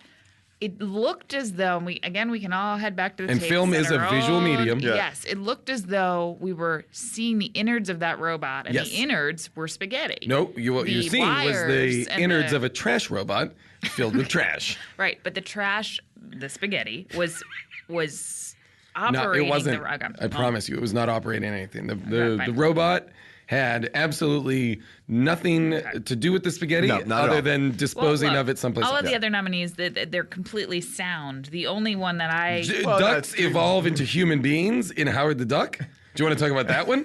Yeah, we can go back to the tapes. We can watch it. We've gone back to the tape. This is not a solid theory. But I'm going to say the one. Why did the ducks have breasts? For sex appeal? Yeah, they needed to have boobies. Because you got to get some of them titties in that movie and make people watch. By the way, a lot of people have shouted out to us that we were excited when we saw the end credit teaser for Guardians of the Galaxy. If you have not watched Guardians, cover your ears right now. But yes, Howard the Duck makes an appearance in Guardians of the Galaxy. Howard the Duck, the first Marvel movie. Yes. Was Howard the Duck. And he made an appearance. And June, you were, what did you think when you saw Howard the Duck there? Did you feel like he evolved from a human? Well, again, we can go, guys. We can all have laughs about this. We can all have a good time with all of it. But truly, like when if we want to watch it again together, I will point out, like beat by beat, why I thought that, and If we're why I think picking it's what your true. most bizarre theory is, I'm picking. I'm picking Spaghetti Robot. You are? Yeah, I think it has to be. That's the most ridiculous one. I mean, FaceTime is. I feel like you have to give really. I mean, what exactly is a Street Fighter is perhaps one of the most classic moments, but it's not really a theory. Exactly, It's not really a theory. It's more of a so that's confusion. so for me, After Earth FaceTime candle theory is like a I would agree with next that. That was a level misunderstanding. crazy situation. That was a genuine misunderstanding, Yeah. and I take that on. So you were voting for that I one take too. that on, yes. All right, guys. FaceTime Candle is another winner. June picking up 2 awards here tonight. June cleaning up in the awards. It's a great night. I will say it's a great night. Now, this was sent to me secretly. I can't really tell you where I got this from, who sent it to me, but I've been waiting to read this for a long time. And we talked about Street Fighter. And all I can tell you is this, that someone who works in the entertainment business in a very high up position, after listening to our podcast, was like, oh, the company I work for produced Street Fighter. I'd like to pull the scripts out to take a look at that. And he did. After hearing our episode, After hearing our episode, and pulled out the script that was on a shelf, and he said, on the cover of the script, first note on the page, and it's written to someone, I can't tell you who it's written to, but it goes, This is mysterious. I know, he said, please don't read this on the air, but I feel like I'm giving enough leverage to make it not, all right. I love that you're saying, he said, please don't read it on the air. I'm You read it on the air. Because I'm leaving out a lot of You're specifics. obfuscating? Yes. So it was written, it said, the note is, I still feel like we need clarity as to what a Street Fighter is. you. Do they simply fight? Do they go around helping people? You just can't say, oh, they're a Street Fighter. Live with it. We live with it. So that is on a actual script of Street Fighter. June, so June, did you feel produce vindicated. that movie? No. Live with it. I love that was put on the front page of that script. That's like the macro note of that script. All right. Moving on to our guests. We've had amazing guests on this show. So many. None of them are our favorites. They're all amazing. I have a favorite. But sometimes our guests kind of perform. They do impressions. And this is... because they're people who want attention. Yes. You know what I mean? They're like they're needy. Yeah, they're very needy. They need to show Yeah, they off are. their wares. Yeah. So here are the best guest impressions. Best impression by a guest. Kumail Nanjiani as the Leprechaun. Do you guys remember what the leprechaun says when he sees the transvestite? This is his exact rhyme. I wrote it down. He says, I didn't come to play with fruit. I only came for my magic flute. He calls him a fruit. It's the only thing that the good guys and the bad guys agree on is that gay people are weird. Well, Wyatt Cenac as Stallone in Demolition Man. He jumps out of the back of a helicopter and yells, "Phoenix!" First he says his name. He first says, "Send a maniac to catch one." Then he jumps out screaming, "Phoenix!" Phoenix, I'm sky fucking you. Pete Holmes as Al Pacino in 88 Minutes. He breaks his cell phone for no reason. Right. There's a scene where he breaks and then his takes cell phone. Kim's. And you have to watch American treasure Al Pacino pretend to drop his cell phone in the stairwell. Yeah. And it's broken in a way that only could be done with like a bullet. Yeah. And he just dropped it on the ground the way we do. He gingerly dropped it. And he kind of gives it a little voice. Yeah. He bobbles it. There's He's a got bobble.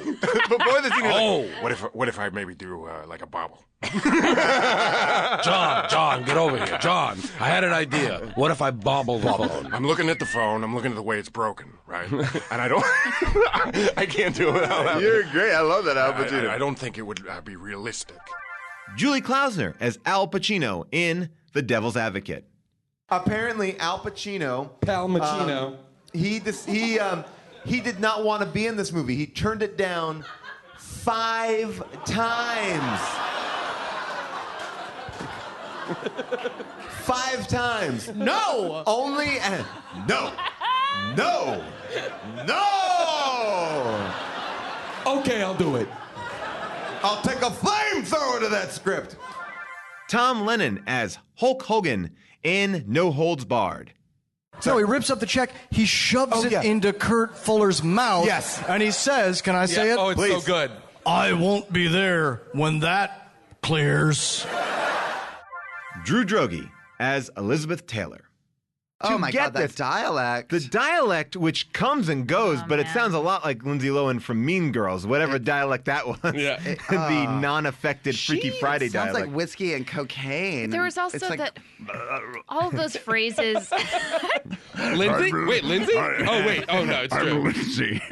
Oh, my God, Lindsay Lohan. And then she's randomly incredibly British on one scene on the yacht. Oh, yes. One scene on the Really yacht, she British. becomes very British, but then it comes back to this crazy. Wait, Lindsay? Oh, Yeah, shit. yeah. Sorry. You I get also- me every time. I also like That is flawless. Kevin Smith as Selma Hayek. I know as she got there, she was on the Dogma set.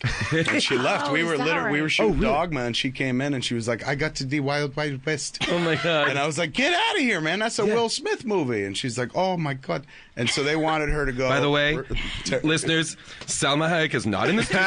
This is another flawless impression by auteur Kevin Smith. Eichmann, because I was like, "Oh my God!" It sounded nothing like Salma Hayek. And I like that you went straight to Eichmann. That'd be the most German I knew. A lot of good ones in here. Really of solid ones. category. Yeah. I mean, Kevin Smith even got in there. Drew Droege, Tom Lennon. I gotta say, for me, my vote's with Drew Droege as Liz Taylor. Liz Taylor. Oh, yeah. That's good. It was just something like, it's not even about, was it an amazing impression? It's just about, like, I feel like he distilled the heart of it. He got in there. He got Yeah. in there 100%. All right. Interesting. For me, it's Pete Holmes, 88 minutes. Yeah. Quite possibly one of the most annoying guests we've ever had. Yes, the most. One of the loudest. But like a really fantastic Pacino that he was not at all shy to give us, and I enjoyed it. Many times. I'm going to vote for you for Pete Holmes as well. And look at this. We have a very surprised guest, Pete Holmes, to accept his award. Whoa, Hey. Petey. Hey, how's it going? It's Al Pacino.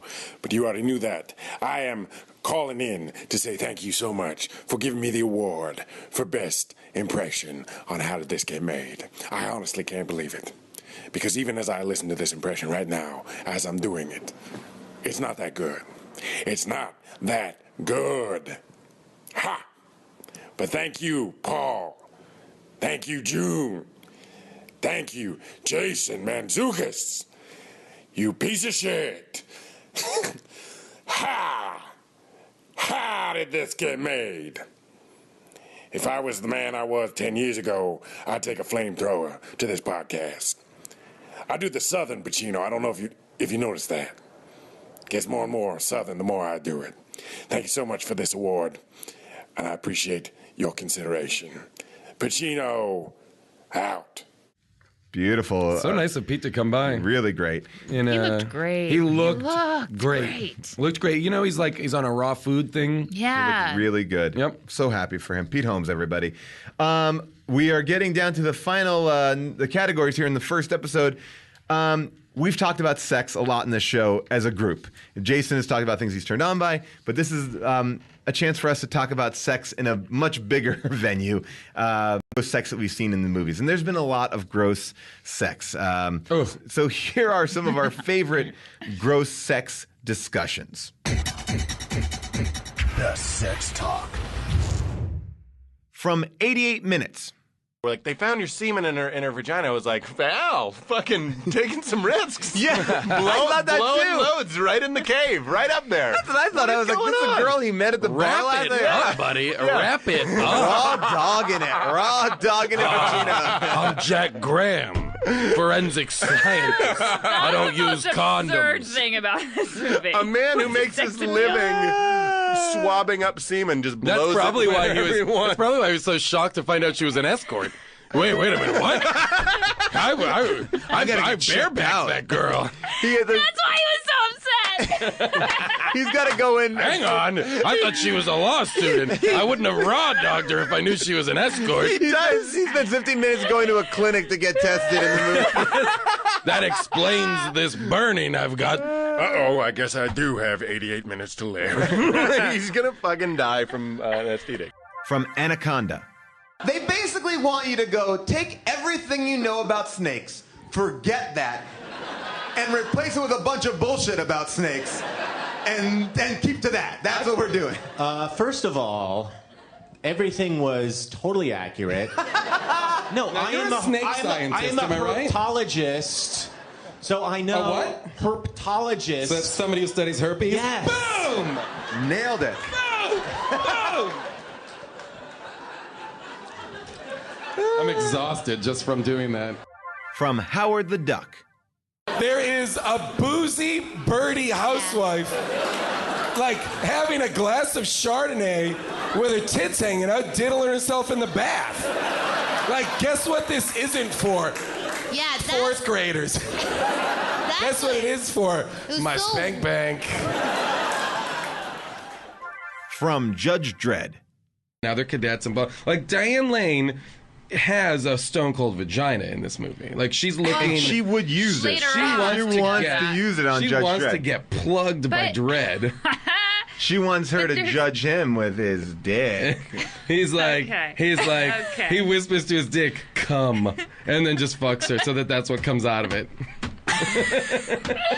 Okay. His dick is like his gun. All right. Guys, do you get it?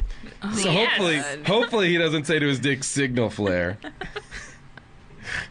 Right, guys? Absolutely. Signal flare? Absolutely. My favorite thing- I don't understand sex.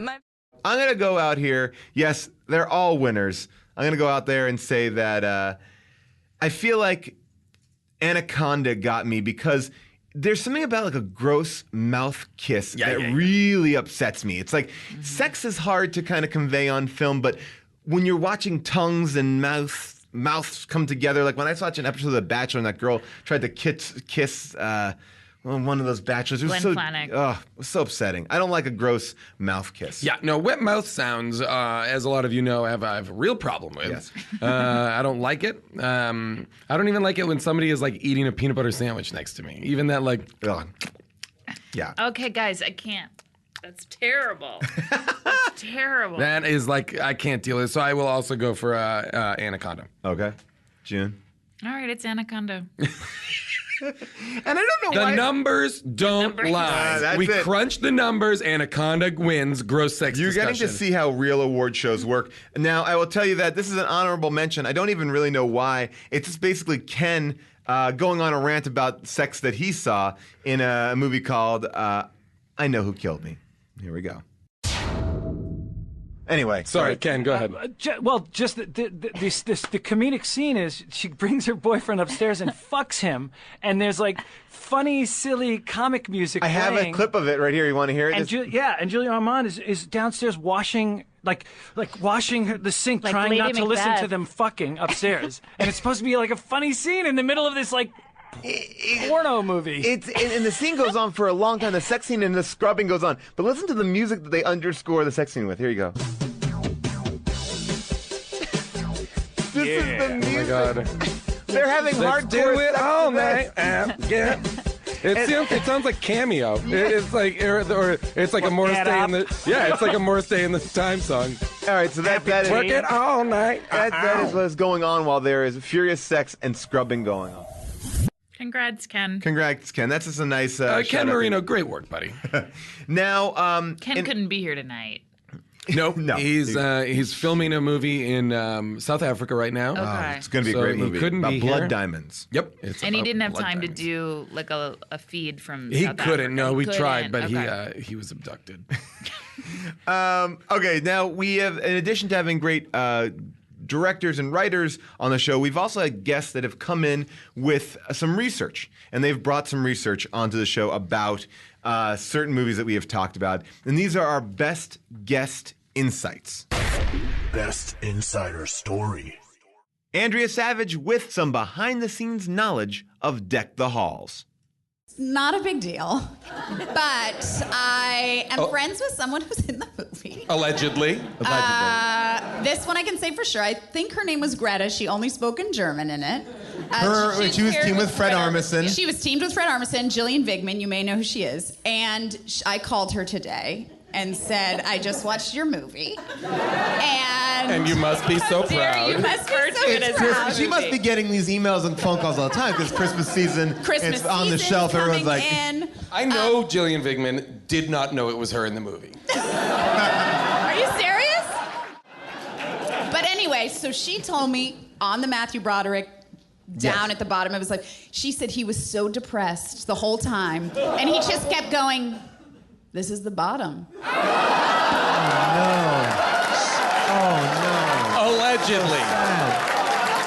Allegedly. But you see, don't you believe? I mean, not that this was the best movie, but if he had a little bit of life in him, that this movie would have gotten better by maybe like a point or two. No, he was dead inside. She said he literally would just be like, it's over. Do you guys think Sarah Jessica Parker like feasts on his essence?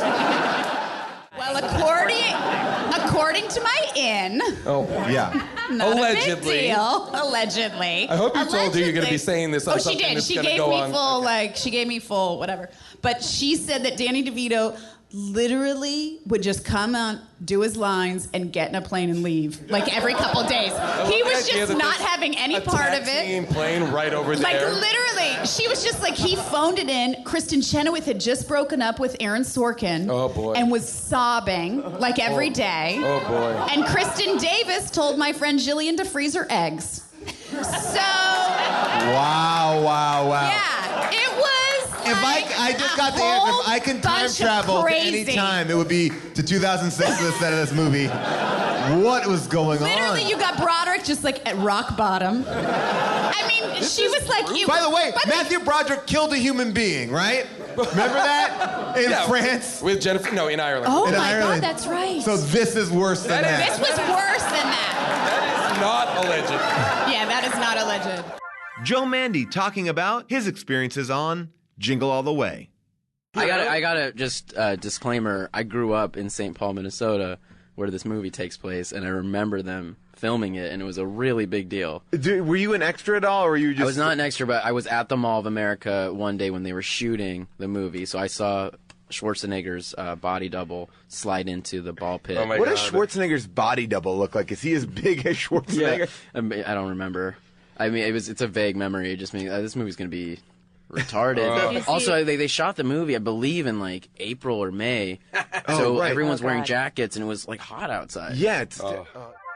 Jordan Morris talking about his experiences working with Sandra Bullock in All About Steve. I wanted to actually bring up a moment. Jason, when you guys were doing the podcast about it, you observed at all the kind of random physical humor there is in this that is seemingly unrelated to anything that's going on. There will just be a fall, or there will just be, someone will get hit in the butt with something for no reason. And you're like, did they just come up with random points in the movie to fall? Yes. The day I was there, Sandra Bullock had to cross from the from the area we were sitting in to like a fence to talk to someone, and it's just she just has to walk from point A to point B, and she calls the director over, and she said, I got something for you. She's like, they do a little powwow. And she's like, if you put a bunch of stuff here in the way, I could trip and fall a couple of times on the way to the fence. And he just nods, and in 10 minutes, a swarm of PAs comes over with chairs and blankets and just like all this weird stuff to put in her way. And in her cross, her just random cross, she trips and falls like 10 times. So yes, you were actually dead on about that. I was wondering if you had actually worked on the movie. That observation was I so didn't. dead on. All right, so Great insights. Great insights here. If there's one thing I feel like a lot of people listen to this show for, it's insights. Oh, yeah. We love a good piece of insight. To me, Jordan Morris takes this category simply because it was really interesting to hear him talk about how Sandra Bullock really wanted to fall down a lot. And I thought that added something to her portrayal of All About Steve. Absolutely. Yeah, and there's something to like a real, genuine first-person experience on the being set. told on set. Congrats, Jordan. Moving on to best one-liners. These are one-liners where that just came up in the show that we might have said, that our guests might have said, kind of just funny one-liners that maybe sum up the entire movie. Here we go. Best one-liners. From The Last Airbender. First credit up.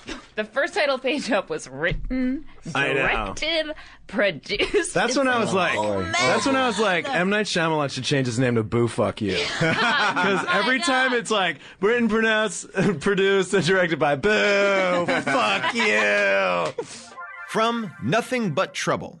Dan Aykroyd's character is like a melting candle of a man that looks like he is made of garbage, a flaky skin melting garbage man. Well, we'll just set it up because it is a complicated premise. He looks like a how they get melted there. sandwich in a sweater vest. From I Know Who Killed Me.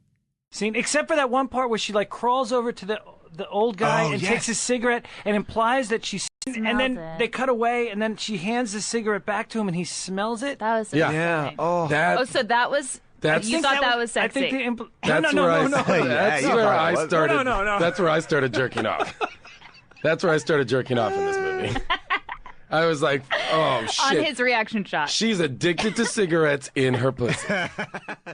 From Twilight.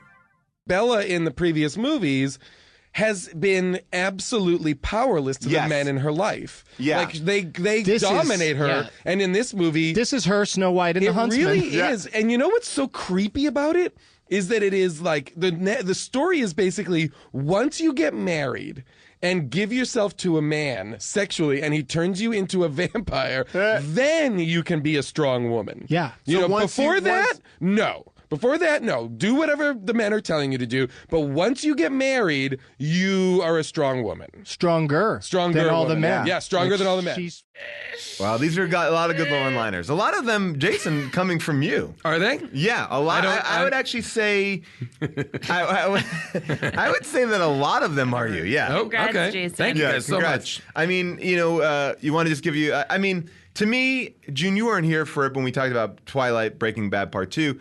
And I know you're a fan of the Twilight movies. Breaking Dawn. Breaking Dawn. Sorry. Part 2. Breaking Bad. Twilight, Breaking Bad Part 2. Would love to have seen that By movie. the way, that's a great idea. But I think you summing up all of Twilight, it was off the cuff. It was wonderful. It's what I do, guys. It's what I do. Wow. If there's one thing I'm really good at, it's like off the cuff sum ups. And that was it. You know, OTCs, SCs. Sure. Hey, congrats, Jason. It's a big night for you. So Really? far. Yeah. Really thank you, big guys. night. Thank How are you you. Know, feeling? well, I'll be honest with you. I came into this with no expectations. Sure. There's a lot of great nominees. I'm like just thrilled to be nominated with some of the other things I've said. Yeah. So, oh wait, no, really? Okay, so I just want to thank my team. I've got a great team. I want to thank my parents. I want to thank Earwolf. I want to thank all the listeners. I want to thank. And you get eaten by a velociraptor. All right, so back to now. There are next level theories that we have about things that are happening, but then there are the moments in this show where we find out something that we did not previously know. That together as a group, we uncover a nugget that literally blows our minds. Our minds are torn apart. And these are some of our favorite best discoveries / revelations. Best revelations. From Howard the Duck, was Howard trying to fly? They established that he can't fly, that ducks... That he can't swim either. He can't fly and can't swim. But in the beginning of the movie, when he first lands on Earth, he does try to fly. Excuse me? Guys. Describe it, please. There's a moment where Howard, with his hands, tries to fly along the street. He flaps his hands a number of times as though he's going to take off. I don't know. Where and when? I don't know now. I don't know the time. That doesn't happen because he can't fly on his home planet. That's what I'm saying. He doesn't fly anywhere. He's just landed in Cleveland. It's after this. Was that it? Was that it? Was that it? That's not it. That's not it. Wait, so we found a shot where he flaps his arms and that wasn't That's not it? it. I'm telling you, that's not it. She's killing. Right there! Right fucking there! Thank you!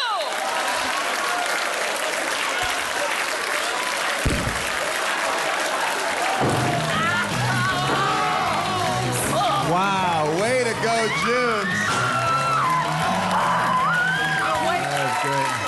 I'm breaking my fingers. Wow. June did it. You did it. June was right. June was right. He did try to fly. The discussion of Mortal Kombat's origins. I didn't play this game. I never played it either. I don't know anything Fuck, about we're it. all. But I did do the research to try Good, and figure you know out. what? To Well just be like, done. you know what? Is this a thing in the? So it's pretty cross-referenced. Didn't for me. know there was a game. Okay, so there it was. Okay, so there it was, and what we just realized is that June went through this whole movie not realizing it was based on a video game. Well, to be fair, I did write down at one point, this sounds like a video game. Sounds like. It sounds like the noises, the soundscape. Some of it actually Oh. is. When Reptile comes in, that's actually from the game. Okay, because So, it does Gal, sound you like nailed it. It does sound like the score of a video game, like even what you just played. No, but the thing is, that it did song. sound familiar. Mortal Kombat. Those words together. Yeah, sounded they familiar. sounded like something. But you just remembered them from fighting to the death, right? No, I Just don't like know from if- my own The personal general experience of fighting to the death. I did know that's a familiar phrase or saying. I just didn't know.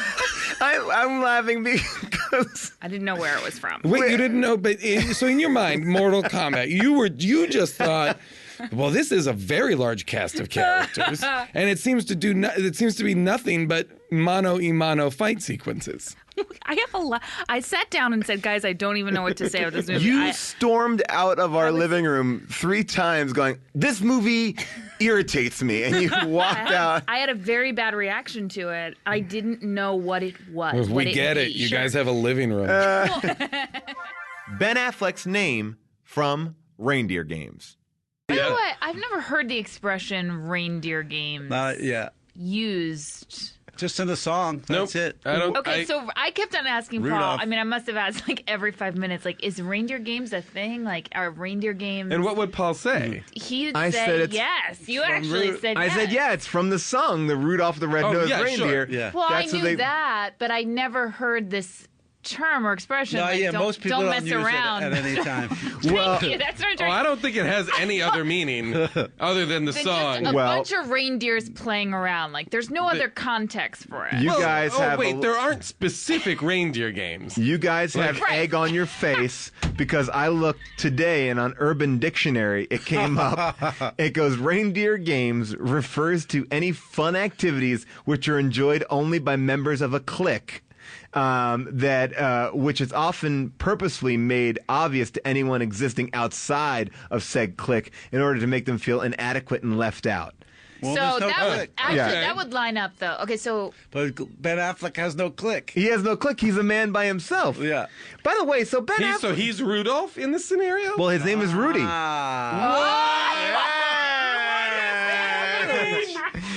Boom. is happening? Boom! Nailed it. Look at the symbolism. No way! The joke's on us. the joke is on us. What this movie just got interesting. That's the reveal. That's This the is an amazing movie. Holy shit, my mind just imploded. Are you kidding? Rudolph. And do you know what his friend's name was? Oh no, Nick. Nick. Man, I wonder if we can see what was Gary Sinise's name. Let's see if it comes. Gabriel. Gabriel. All right, so the angel What Gabriel was doesn't come. Charlize Theron's name? Ashley, but her real name was Blitzen.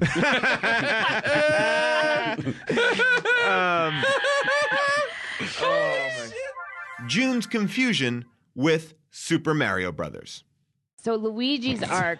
Well, no, Luigi's teaching Mario to really just trust in the universe, trust that things are going to happen for a reason, just trust and believe. And Mario is trying to teach Luigi over and over to use the tools that he has with him. So you're saying Luigi... June just broke it down, broke it open. Take a bow. Take a bow. That is...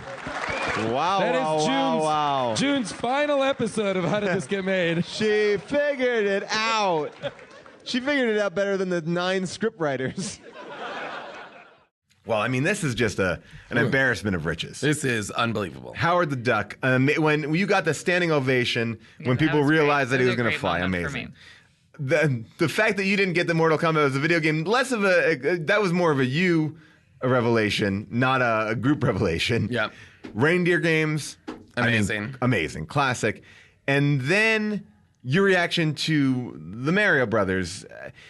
You had some great theory about it. To me, the Reindeer Games episode, the Reindeer Games reveal of Rudy was a revelation that we all shared in together that collectively blew everyone's mind. Yes. So that gets my vote because that was a moment that felt like true organic discovery. Yeah. And 100%. then so satisfying. Yeah. You know? I loved that one too.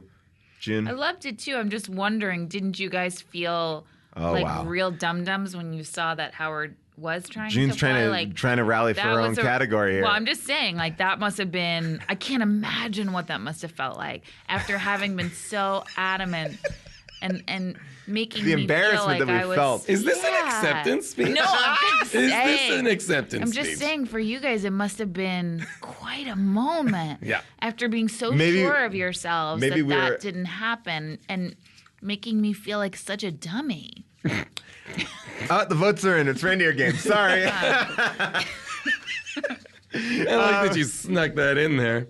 No, that was, I remember after that really feeling like, wow. Yeah. What did we do? We what messed have up. we done? Yeah. We really messed I up. can only imagine what that must have felt like. Oh, yeah.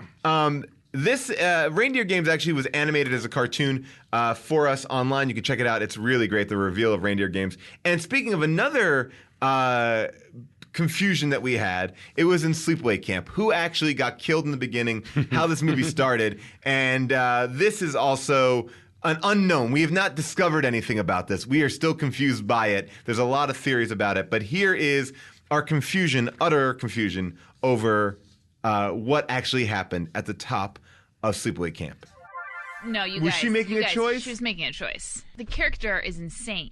That is that's true. A choice. It is the character has gone insane because in the cold open, which you started to talk about, Yes. Paul, in the cold open we see a father and 2 children on a little sailboat in the middle of the lake, having a great day Across from the sleepaway camp. Yeah, and they're like, oh, they're having so much fun, and then it cuts to 2 campers, a counselor boy, and a young girl in a speedboat. Yes.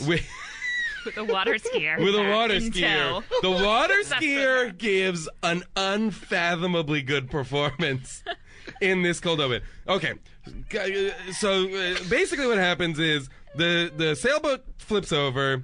the kids and the dad are in the water, and they've got to swim to shore.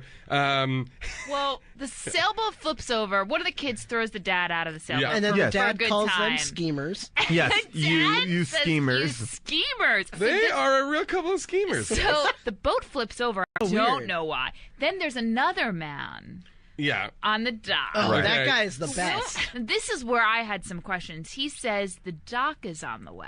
Yeah, the doctor. Doctor's on the way. As we established later, the mother is a doctor. And he's basically warning the dad, saying your wife is coming back. Yes. Got it. Now, oh, you guys, so that was his wife? That was his wife? No. Yes.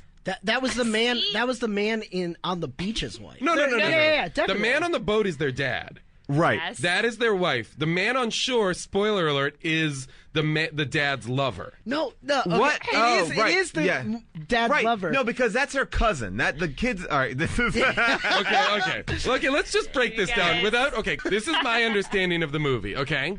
Yes. Father and son and daughter are in the sailboat. Yes. Father's lover, a man, is on the shore. Yes. He's saying, hurry back to shore. Your wife is coming, the doctor. That's where you're That's wrong. where That's where you're wrong. Really? Because, Right there is where you're wrong. because the mother that we met, the creepy mom, that's Angela's cousin. Nope. Aunt. Nope. Aunt. It's Aunt. Angela's. I thought- it's Angela's mother. I thought No. Ricky, No, It's Angela's not. mother. Ricky is her cousin. Ricky is her cousin. That's what I'm saying. So Ricky is her cousin, so that's her aunt. No, Because- okay, no, guys, that's the misdirect. You're missing the misdirect. Angela Yes. is the daughter of the crazy woman. No. Ricky Ricky is the son of the crazy woman. Right, and then the gay lover is that woman's husband. Wait, say that Oh again. my God. Zach. No. Say it again. No, he's Like- goes there. I cannot deal with this. But wait, no, Okay, because okay. Ricky and Angela. Then why does she make? Okay. Okay, here's the reason. Because she's It's because- getting them to live with them. because she already has Ricky, that's why she's Yes. Angela. This is the setup. Okay, Right. so we open on two children and their father. Yes. And his gay lover is on the Sure, yeah. And his wife is coming. His gay lover's wife. His gay lover's wife Wife. is coming to meet them with their child. Whoa. Then where is the dad's wife? Dead. They're divorced. She's She's dead. She's dead. No, they would It's a explain dis- that. I mean, we have not even talked about any of the movie yet. Okay, I feel like table this discussion. Table Let's this table this discussion. discussion. Yeah, okay. So there's a water skiing thing going on. The water skiers decapitate the father and the son, and leaving one child alive. Yes. Right. Wait, do you see a headless body? Let's wallow in the mediocrity of subpar art. Perhaps we'll find the answer to the question, how did this get made? Guys, I just thought of something else, though. Wait. Okay, so the guy on the land and the guy in the boat are lovers, but they might also have been brothers. No. Brothers-in-law. How do you know that, though? Because it's the J. Marks actually created both cartoons, the Reindeer Games one and the Sleepaway cartoon. They're both amazingly visually great cartoons. You can see them on YouTube. them. They're so good. Hopefully we'll see some more from J. Marks in the future. I mean, he's got a lot to deal with now in these last couple episodes we've done. Oh boy. And what better way to end our first of the best of episodes by playing some of our favorite Nick Cage lines. These are some amazing Nick Cage lines. And these are Nick Cage, quite possibly, although we haven't done one in a while. The patron saint of How Did This Get Made? In spirit, even though people will say that we've done more Stallone than him, he is always going to be the gold standard. He really does. He really makes me excited to watch a bad movie. So this will let you take it. We'll let you guys go out on these Nick Cage lines, and we'll see you next week for part 2 of the How Did This Get Made Award. Do we stay in this auditorium or do we? We stay week? for a Okay. week. We got to stay in this auditorium. Yep. So live from the Nokia Theater. Thank you to everybody who produced the show. How Did This Get Made? Part 1. Stay tuned for part 2. Best Cage. Perhaps it is time for you to stop bullshitting me, okay? I'm only interested in the law, sister. And I need to remind you, you are still within reach of the powers of a normal society. So if you wackos practice kidnapping and ritualized murder, it is my I job. believe I've mentioned our stand on murder. Murder is murder. Tell me! Yes, I think it's, yeah. How'd it get burned? How'd it get burned? How'd it get burned? How'd it get burned? I don't know! I'm Edward Malis from California. I'm a policeman. See my badge? I'm just up here to find a missing girl whom people are pretending doesn't exist. Oh, no, not the bees! Not the bees! Ah! Open my eyes! My eyes! Ah! Ah!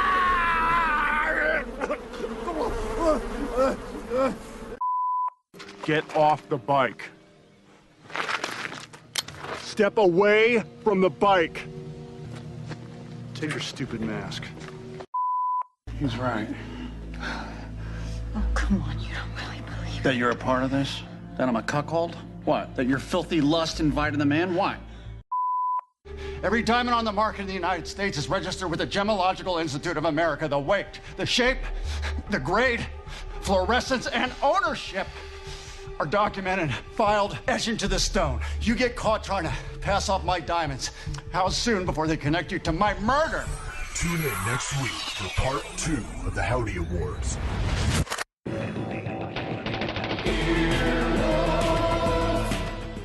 This has been an Earwolf Media production. Executive producers Jeff Ulrich and Scott Ackerman. For more information, visit earwolf.com.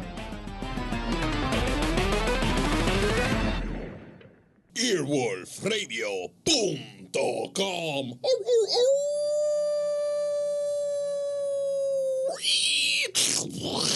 The wolf dead.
This week in Retronauts, we begin the new year by looking back at years gone by.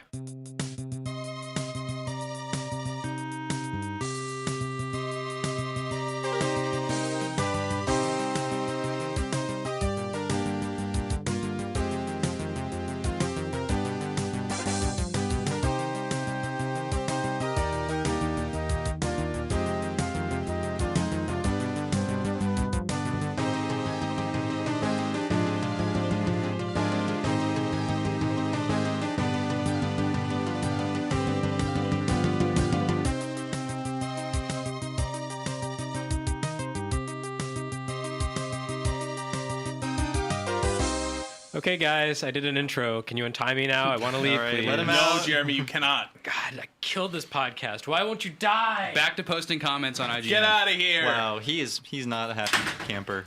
That was Jeremy Parrish, Retronauts' old host. Founder Yes. of Retronauts. By the Creator. way, CEO. And he is, I guess, washing his hands of the whole thing. But anyways, I'm Bob Mackey, your host of Retronauts, and this is episode 35. And today's topic is, as traditionally we've done the first episode of every year, we look back at a series of years divisible by 5. Well, not divisible by 5. How would you say this? Like, we go back in chunks of 5, Increments. I guess. Increments, There you thank go. you. Increments of 5. That's a fancy word. I I should know. learn that. We are fancy people. So today we'll be looking at 1972, 1977, 1982, 1987, and 1992. Hopefully we'll get through all of these. The 2s and 7s, it's easy to remember. Yes. That's a good way of thinking about it. But before I continue any further, let's introduce the people who have already been talking. So who's to my right? Hey, I'm Samuel Claiborne. I write for IGN.com. Radical. Who else we have? Hi, I'm Christian Nutt. I'm the features director of Gama Sutra. And we have... Hello, I'm Chris Kohler, the editor of Game Life at Wired.com. I've assembled a super crew today of people who really know their stuff because there's a lot of really important history in these years that we're going to discuss today, especially 1972, which for all intents and purposes is sort of the first year of video games. Would you guys agree with me? I guess as we know them. I know there's computer space, oscilloscope, stuff like that, but... First year of commercial 72. video games. I'm gonna just say I didn't know we were starting with 1972. Oh, I thought no, we were starting in 1977. Oh, sorry, Chris. We amended it just at the last minute because he was saying, "Oh, there might not be a lot to talk about in 72." And I said, "Well, Atari was founded and Pong came out." So. Yeah. Okay. All right. And Odyssey came out. So there's a few things. They're big things though. So Yeah. This entire time I was staring at Chris like, really? 72? Come on, Chris, agree with me. But yes, it's the first. I'll allow it. Okay, thank you. It's the first. It's the first console game. Home console video game system. Yeah. Before I continue, though, I just want to make a note that we have a lot of mail backed up, listener mail, sorry, and there's just not enough time to read it on today's episode. So I did want to give our address and everything right now, and just so people, if you're interested in writing into us, as always, please write into Retronauts, care of Bob Mackey, IGN.com, 625 2nd Street, 3rd floor, San Francisco, California, 94107. Do it today. And I must say, initially, I didn't have a lot of time to research, but over the break, a company called Game Plan. Unsolicited, they sent me a copy of their latest edition of a book called Game Machines, 1972 to 2012, and it helped me a lot in this doing research for this episode. I highly endorse your book, even though it is a little pricey. How much is it? It's $50. Yeah. No, that's the price of a game machine. No. Yeah, it's sorry, very high quality. It is. It's glossy. It's color. And like the appeal for this is not universal, so I understand the high price. But hey, if you get $50, it's pretty nice. Yeah. At least thumb through it if you see it out there, and I approve.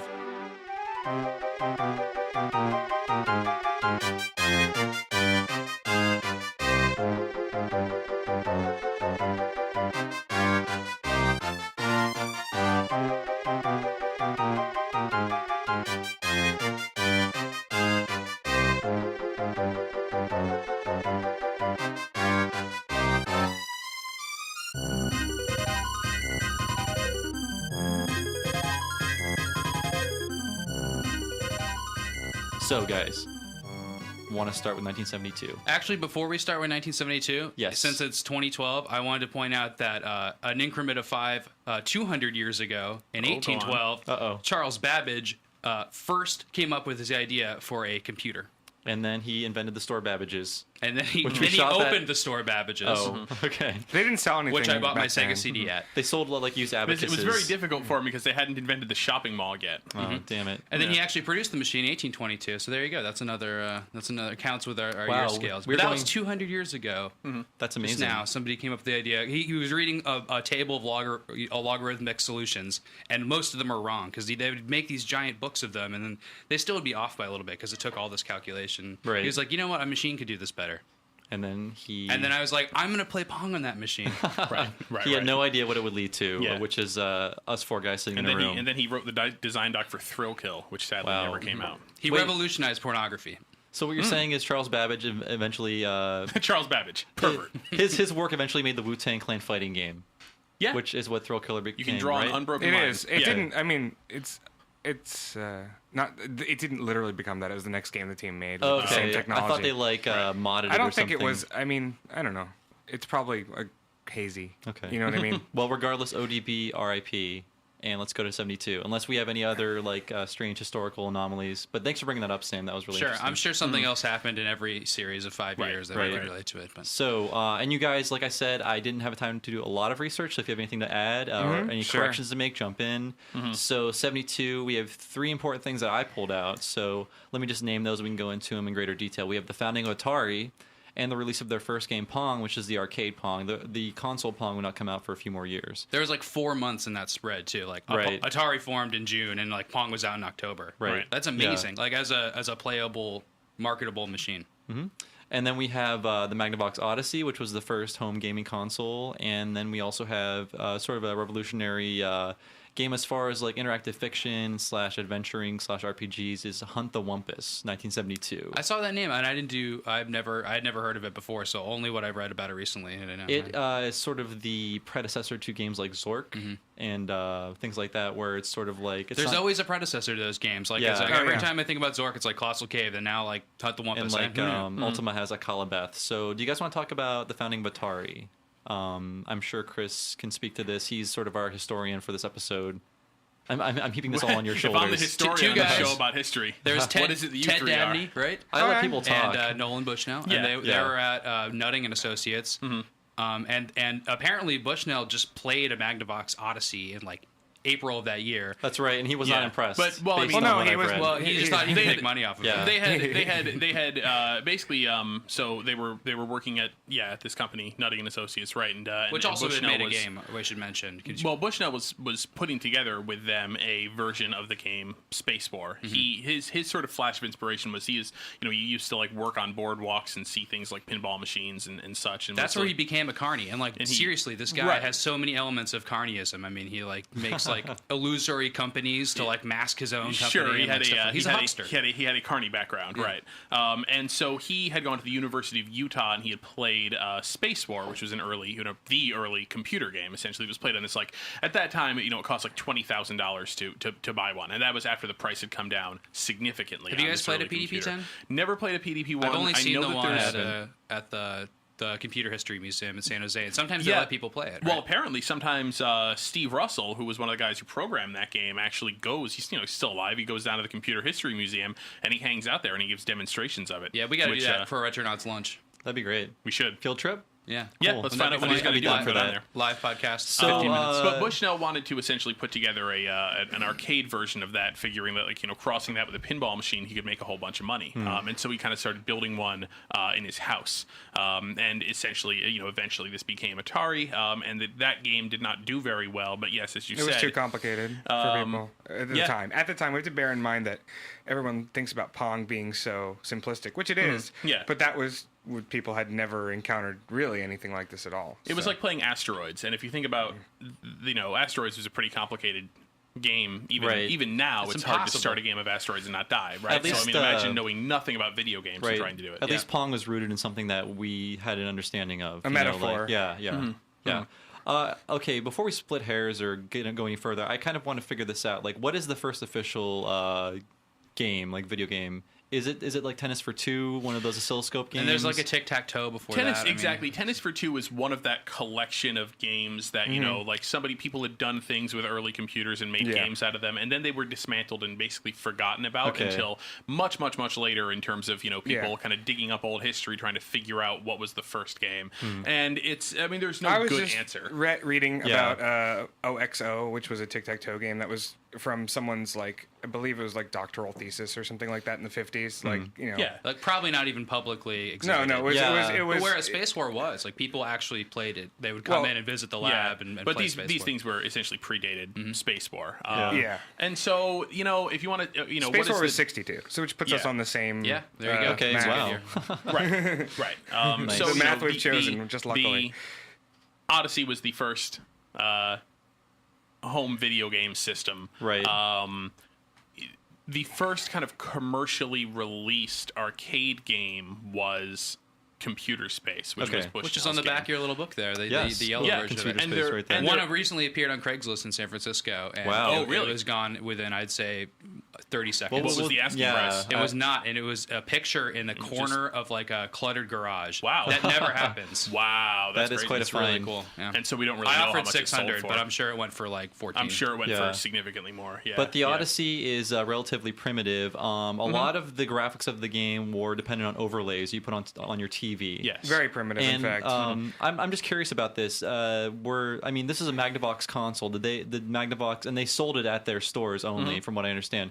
Did they encourage you to get the proper size TV for the correct overlays? They marketed it like you had to have a Magnavox television. Yeah. Which I think probably significantly limited how many they sold. Yeah, that's why I mean there was two sizes of Magnavox TVs. It's not so much that they said on the box like you must have a Magnavox or people television, didn't understand but it, right? They did sell it in their stores, and overzealous salespeople, you know, I mean, it's essentially anecdotal evidence that, you know, people had said, look, these salespeople were trying to upsell people and getting them to buy a brand new Magnavox TV when they bought the system, and maybe trying to create the impression in consumers' minds. Well, also they just the needed fact this that new TV. they didn't distribute it to other. I mean, this is the past when like electronics companies had their own stores, which is kind of outside of Apple is not typical anymore. Right, and yeah, most Magnavox products were sold at just Magnavox stores, right? One of the other issues with the Odyssey, and I think the bigger issue besides the sort of, you know, customer confusion to what extent it existed, but the bigger confusion was it was too expensive. Ralph Baer had put together the brown box prototype of this, intending for it to be sold at $19.95, and what Magnavox did is they totally over-engineered the thing, and they put in all the overlays, and like the Odyssey came with poker chips, that's right, all kinds of dice. cards, I saw like the football board was on the back of the money, poker the thing, football thing. They put all this crap in the box, and they could kick it up to $100. Well, they didn't think consumers would understand it or find it intrinsically appealing. I don't think their marketing department essentially thought people aren't going to like just dots on a screen. They're not going to understand or enjoy this product unless we provide a traditional board game component that they can relate to. And apparently, the Odyssey can only display one line and 3 rectangles.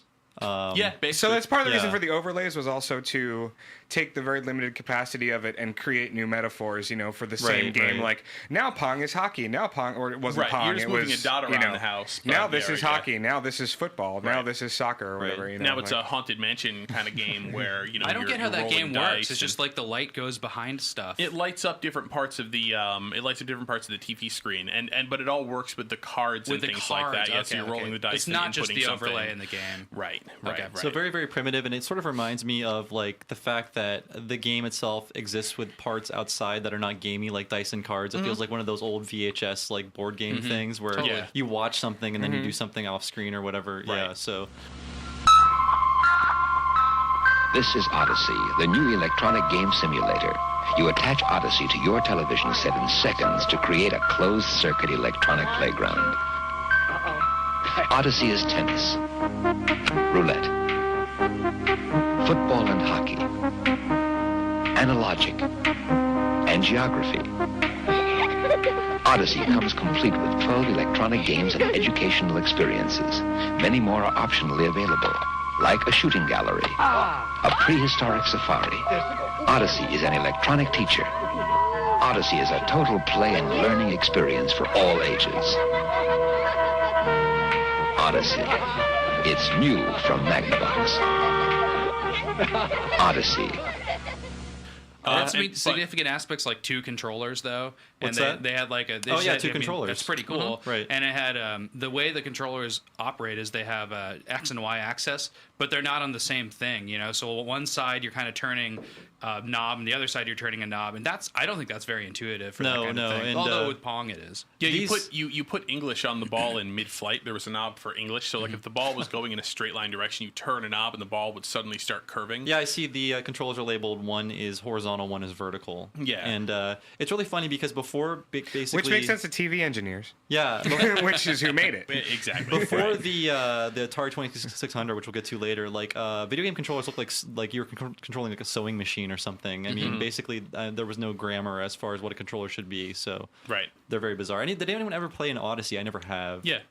Chris, we should probably say this. You own a lot of consoles, I do. A lot of video game consoles. Do you own an Odyssey? Yes, I do own an Odyssey. How hard is it to get up and running? I mean, I'm sure you can't hook it up to an HDTV. I don't think I've ever actually. The one that I own, I don't think I've ever actually. I have RCA played somebody cables, else's. or it has the same RF switch as any of the old TV hookups. It's not hard to hook up, but the overlays are prohibitive. I mean, like you're not going to be able to play. You can't those put them on games your unless plasma you have the right size TV. I'm sure there are emulators that do all this. I've never looked into Odyssey I don't know emulators. if there's Odyssey emulation. There shouldn't be, because you got to have your overlays and your game boards and stuff. Well, I'm sure you can I don't simulate all know that if stuff. I don't know if there's anything on the Odyssey that's done with a not a microprocessor, but that's done with like a ROM chip. Oh, that's right. I don't think there's code in the Odyssey. I think it's all just done with transistors. Oh, that's true. So I don't That's think you true. can actually. Yeah. So if you someone can't were to emulate it. You could emulate it in the sense that someone could completely recreate its behavior from scratch. Right. So in the sense that you can't emulate it, you can emulate it. Which would be really cool, because then you could just draw your overlays on. So yeah, that is 1972. So we had the founding of Atari, the release of the Magnavox Odyssey, and Hunt the Wumpus are the most notable events. Anybody else have anything to add for this for 72? I wish I was there. Born. It's like for 5 more years. I should also is what I have note to add. that this book that I'm kind of cribbing from, it starts in 72, which is, I guess, for all intents and purposes, like I said, the first console was released. It's the first video game machine. Yeah, exactly.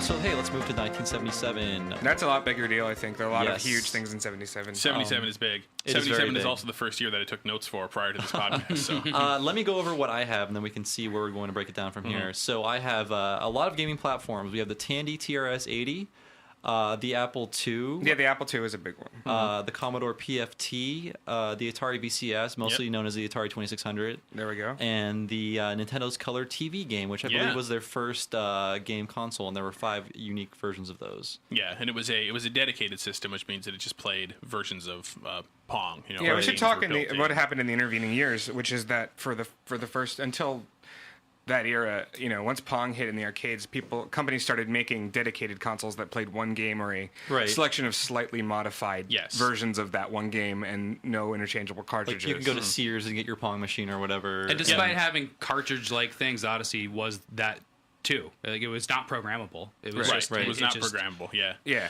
It did in fact have cartridges that you would swap in and out, but all those cartridges would do is essentially like change the pinouts, or change the way The jumpers. But it also, exactly. Didn't they come with the system? They weren't sold in the aftermarket, weren't they? They actually did sell cartridges in the aftermarket. Because there ended up being like 25 or something. More than one came with everything was built into the system essentially. It was just the cartridge was just a piece of electronics telling the system how to behave. Rather than containing a new game. But you couldn't apparently program games for it. All those dedicated systems were just really expensive to develop, and so the Atari was kind of like a workaround to not have to develop a dedicated system. Like you could make this one game or this one system that could play a bunch of cheap software. Which Yeah, is completely Atari did not envision when the... Okay, so first of all, I mean, we should be clear. If you're, longtime listeners of Retronauts will know the Atari VCS was not the first programmable video game the system, Fairchild right? It was the Fairchild Right. VCS, or excuse me... Fairchild F, right? Channel F, but it was called something before that. It was the video entertainment system, I think. Yeah. And so, yeah, that came out in 71. That was the first programmable system, and that was the first system to use... Wait, 71? Do you mean... I believe it was 71, or excuse me, sorry, 76.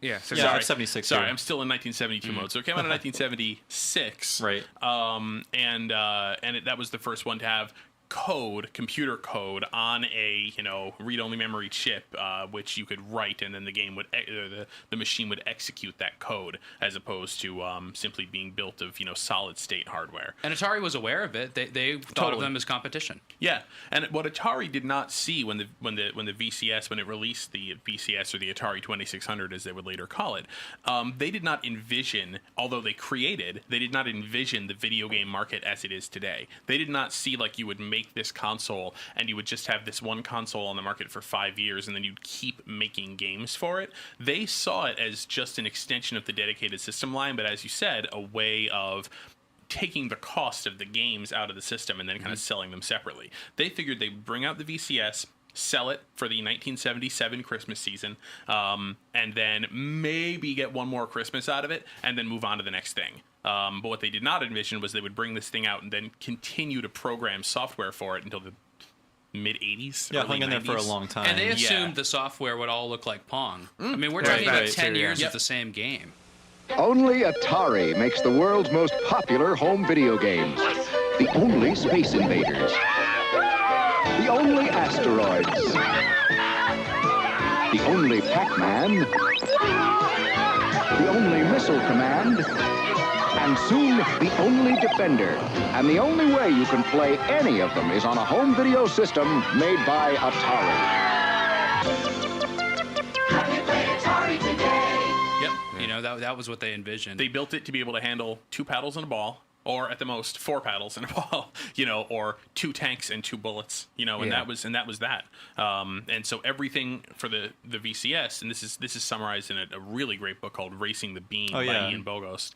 I mean, everything for the VCS that doesn't involve 2 paddles and a ball or 2 tanks and missiles shooting at each other was a hack. It was essentially something that a designer had to think out of the box and come up with some arcane way of doing that. And we saw that, actually. I was just talking to you. I met you, I think, for the first time at the David Crane thing, and he showed all his graphical elements that were repeated that you would never notice. Yeah. Like the tops of the trees were parts of Pitfall Harry. Oh, wow. And you there's all have to do this tons of symmetry. stuff like that. There's an interesting thing, too. I think you could probably watch this online. Ed Fries has given his talk on Halo 2600. Ed Fries used to be I think I saw that, yeah. He was, what was his... One of the heads He was of one the of the original Xbox founders division. of the Xbox. He was like the head of first-party publishing during the early days of Xbox One. And he helped create the system, and he ended up leaving Microsoft, and stuff happened to him. And at some point, he decided to create Halo for the 2600 as a pet project. And I saw him give that talk in Montreal in 2010, and it was fascinating. And he had to learn all those tricks. And He really used the 2-tank structure for it. Yeah. Right? Yes. Right. It is just 2 little enemies. Oh going yeah, at each other. yeah, and I mean it is fascinating to listen to somebody talk about the making of an Atari 2600 game, because you as a layperson can understand it. It can actually be put into terms that me, not being a video game programmer at all, can understand exactly what the kind of logic process was that they used to make all these things happen. Because those games are all under, 2K of memory? They could I think it was limited to 2 or 4. I think it was limited to 4K. They eventually or came up with a something like technique called, I think it was called bank switching, Yeah. where they could load in and out chunks of memory. But yeah, the system was so, like Chris was saying, because it was not designed to be what it became, its capabilities were just so restricted. Right, and because it was so open-ended, though, because one of the reasons why they were able to do this was, if they thought this was going to be a high-end kind of a device, they would have put in essentially a frame buffer, which is what literally every other video game system has. It draws the screen, then it puts the screen up, then it draws the screen, then it puts the screen up, right? because they cheaped out and didn't put that in there because they were trying to make this thing as low cost as possible, it just draws the screen line by line by line by line. Then when it gets to the bottom of the screen, it goes back to the top and starts redrawing it. But when it starts redrawing it, all the stuff at the bottom is still there. So that is the exploit. That's the key exploit. And that was kind of the key insight as far as those publishers, as far as those developers went, like, oh, well, okay, that's why you can make the tops of the trees in Pitfall Harry, because Pitfall Harry is still there even though you're drawing him again on the top of the screen. You can't do that with anything else. The Intellivision, everything that followed, you cannot do that trick. You're limited to what you can show on one full screen. Right. And you mentioned the price, which is something I want to bring up. Like until relatively recently, gaming was a rich man's hobby. The Atari, well, I mean we're about to hit the world of like a lot of dedicated PC platforms, and they are very, very pricey. Yeah. Okay. The VCS was $200, which was, I don't know, the equivalent of today's like maybe, what would you say, like 500, 400 something like that. It was certainly the first, I mean, you know, yeah, I mean, it was pretty expensive. It's probably on par with, like, I'm guessing, like, when the 360 launched or whatever. But a lot of people spent that money. Right. Yeah. And a lot more people spent it once, like, Space Invaders and Arcade Ports came out. But I think that's the for the launch, like, man, it must have been a tough sell. Yeah. A lot of people, I don't think, bought it early on. I think, you know, as like we were talking about, like Chris has said, what became the 2600, you know, what wasn't called the 2600 at first. A lot of people, I think, don't have their memories of playing the system from 1977. Oh, no, Again, not that many people jumped on We didn't have it. a lot of money when I was a kid, and I got it, like, in 1985, and I'm sure it was, like, well under $100 by then. Oh, yeah. And the games were super, super, super cheap. Right. But, like, comparison, I mean, these are dedicated computers, some of these, so maybe the price comparisons aren't fair, but, like, other gaming platforms, the Tandy TRS-80, which is also 77, was $600, and then we have the you Apple. can store your recipes on it and your grocery list. And the Apple II was, I think, $1,300. Yeah, the Apple II wasn't cheap. These are like recipes. I'm like, did people have a lot more money? I'm guessing they did, because God, who could afford that much money for a computer in 1977? Well, again, the same thing as with, you know, when things launched. I mean, this is kind of a long story, but, you know, the Apple II at the time was probably not being bought immediately by that many people. It was made for like Steve Jobs' friends. Like, hey, I made this thing for you guys. It did start with people who had a lot more disposable and businesses as well for computers. You can't. I mean, it was a personal computer in the sense it was one of the computers that kicked off the personal computer revolution and brought them into homes and everything. Right.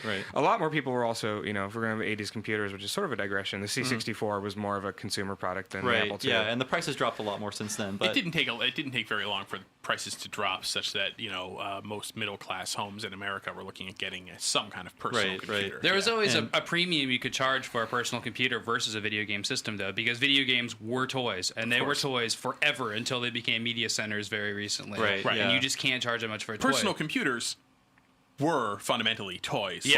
Like, people were buying But the them way they were able to play sell video them games on them. was different. People were like, oh, we're going to do our checkbooks on this. Nobody fucking did their checkbooks on their Atari XE. It didn't happen. You just wrote your check because it would take you 10 times as long to freaking print I think the once goddamn word thing out. processing became a common thing on computers, then there was a legitimate reason to have one at home. We'll do our household budget. You just bought a Coleco Atom. Like, you clearly have no concept of on the freaking thing. Like we mentioned, the VCS really hung in there as a system. The friggin' Apple II, which I just mentioned, also released in 77. They were using those in public schools and private schools up until the mid to late 90s, because at least my cheap ass private school had like Apple IIs. I mean, we were still playing Apple II games, and at least up to like 95. We had Apple IIs when I was like 10 or 11 years old in like 5th or 6th grade. Which is what year? It was like 91, 92. Okay. Yeah, we used. Well, yeah, I think they manufactured it until 94. Okay. Yeah, and I'm sure schools got a big discount, but at the time I had no idea that technology was so old. You know, when I was playing like number munchers or word munchers or whatever. The Apple IIe was a couple years later, and that's what really hit the Apple IIe. So. Right. But one thing I wanted to mention about the Apple II, and I think we need to do a whole episode about this, so I don't want to linger on it too long, but one of the big things that brought us was kind of the video game RPG. Yeah. I mean, without the Apple II, we would not have, Ultima or Wizardry, which is what basically everything in the universe draws from since then to make their RPGs. So I think that's an important thing to note as far as Apple II goes. So do you guys have any other Apple II or maybe VCS before we move on to other 1977 things? I have memories. I don't know. Okay. I've played them both extensively. Christian. I mean, I mean, Atari 2600 was the first game system I got. Right. Me probably too. About I want to say 82 or something. I was really little. And I was born in 77, the same as the Atari and the Apple. So perfect. That's another anniversary. Yes. That's a little bit pompous. Hey, I got one coming up. Yeah, no, but I just that was the fun thing. Like we all knew the crash was happening. I mean, we didn't know the crash was happening when we were kids. We just knew that games were hella cheap, and that was awesome. Right. So a lot of fond memories of like it was like, do you want a Matchbox car or do you want an Atari game? Exactly. I remember going to a flea market and like as a child with a child's budget, able to take home a big bag of Atari games just because no one wanted them. But that's more for the future because that's not Crash Time. That's something else. But that's just sort of the Atari is just has a very fond place in my heart. I don't really much more insightful to say about it as a product. There's a lot of good resources also, as Chris pointed out, for reading about it. Right. Absolutely. Definitely. Yeah, actually, I mean, speaking of which, David Crane actually did a couple of iPhone apps called 2600 Magic, in which he, in an interactive manner, describes some of these tricks and lets you kind of like, it's kind of like looking at a little museum exhibit where they tell you all about it and then they give you this sort of little interactive thing to drag around. Yeah, it's neat. 2600 Magic. We owe the 2600 for joystick popularity too, right? I mean, there was really bad control inputs up until essentially the joystick for the 2600. But the 2600 joystick ain't that great. No, it's not. But it's a joystick. It's the closest as opposed thing to a dial, and it's fun. It's fun to chew on. Or actually, in '77, also RCA released the RCA Studio 2, which was a programmable video game system, and actually it was controlled entirely by two number pads that were built into the console. Wow. How lame is that? Just awful. Sit over a typewriter or just to play your game, or like a calculator. It's like playing a calculator. Really, truly terrible. Yeah. No, I mean we had ways to go as far as controls went, but 2600 was the first thing that actually looks like something you would have for a video game, system at home. Yeah. I think. I mean, I don't think by that point joysticks weren't even. Were they in the arcade? No, okay. Not in '78. I mean, they were for a couple of the games. Like I know. I'd written down Boot Hill for that year, which had a joystick. Right. I was thinking Space Invaders. That's '78. Yeah, it's '78. Space Invaders and even buttons, Space Invaders. Okay. Yeah, it had buttons. You're right. And then it had a little. It had a little switch thing on the cocktails. Okay. Yeah. So of course, I mean, the joystick was invented for an arcade game, and I wish I could remember, which one that is, but. Well, there's joysticks that go back to control industrial equipment and stuff. I mean, sure, but yeah, right, yeah.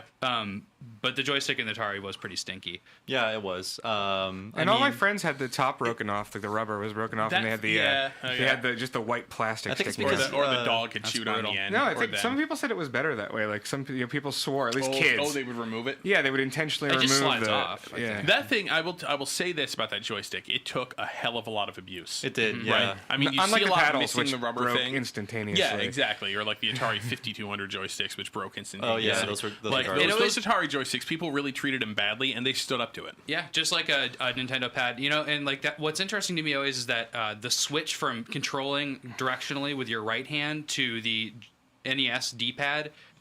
Everybody made that at some point. Everybody would control the games with their right hand. With their right hand. It's universal to control direction with your left hand. Yeah, thanks to Nintendo, the pad was a big innovation. Do you guys ever get confused when you get up to a Pac-Man or a Burger Time machine and just like, as far as I can kind of play both. Like it doesn't matter to me. Oh, that's right. They have the buttons on either side, right? Well, I think I go right hand when I'm in front of an arcade machine. Isn't that interesting? Even though you would never do that. Oh, you're right. I never thought of that. If you emulate, like when I played Pac-Man Championship Edition, I felt a little weirded out because I'm really used to playing Pac-Man on an arcade machine, and I was like, I have to do it with my left hand, so I got an arcade stick. That's cool. Yeah, I never tried it like that. Good point. So yeah, 77. Other stuff that happened is the first electronics boutique opened. Really? And which is now, I guess, in the GameStop. Yeah, GameStop family. Yeah. Yes. Family. As is Babbage's. You should use family in the same As is term almost as every Mafia. single chain we will mention Funko ever. Land, software, etc. Everything. Yeah. And the first... I didn't know they scooped at Babbage's. That's sad. Yeah. What would Charles Babbage think? He... I don't know. Isn't that like a bracelet you can buy?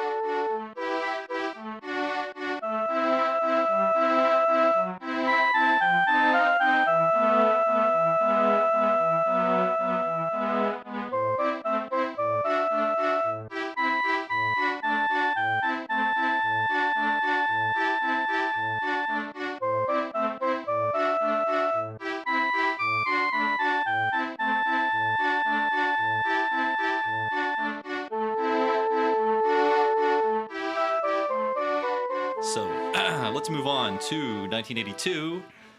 Okay, this is basically the prelude to the video game crash, and you're about to find out why, because 9 billion dedicated gaming platforms came out. Let's go over them really quick. But the flip to that, as a summary of this year also, is that it's like the best arcade year. Right. The arcade was so home consoles flourishing. Are gonna go away maybe for a little bit, but Right. arcades are super flourishing, and it will also go away eventually. But Right. So let's really quickly go over what came out in 82.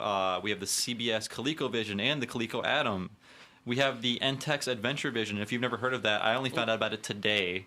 We have the GCE Vectrex. We have the Emerson Arcadia 2001, the Sinclair Spectrum, the Acorn BBCB, the Commodore 64, the VTech Creativision, Atari 5200, and the Sharp X1. And out of all of these, I think maybe 2 were successful.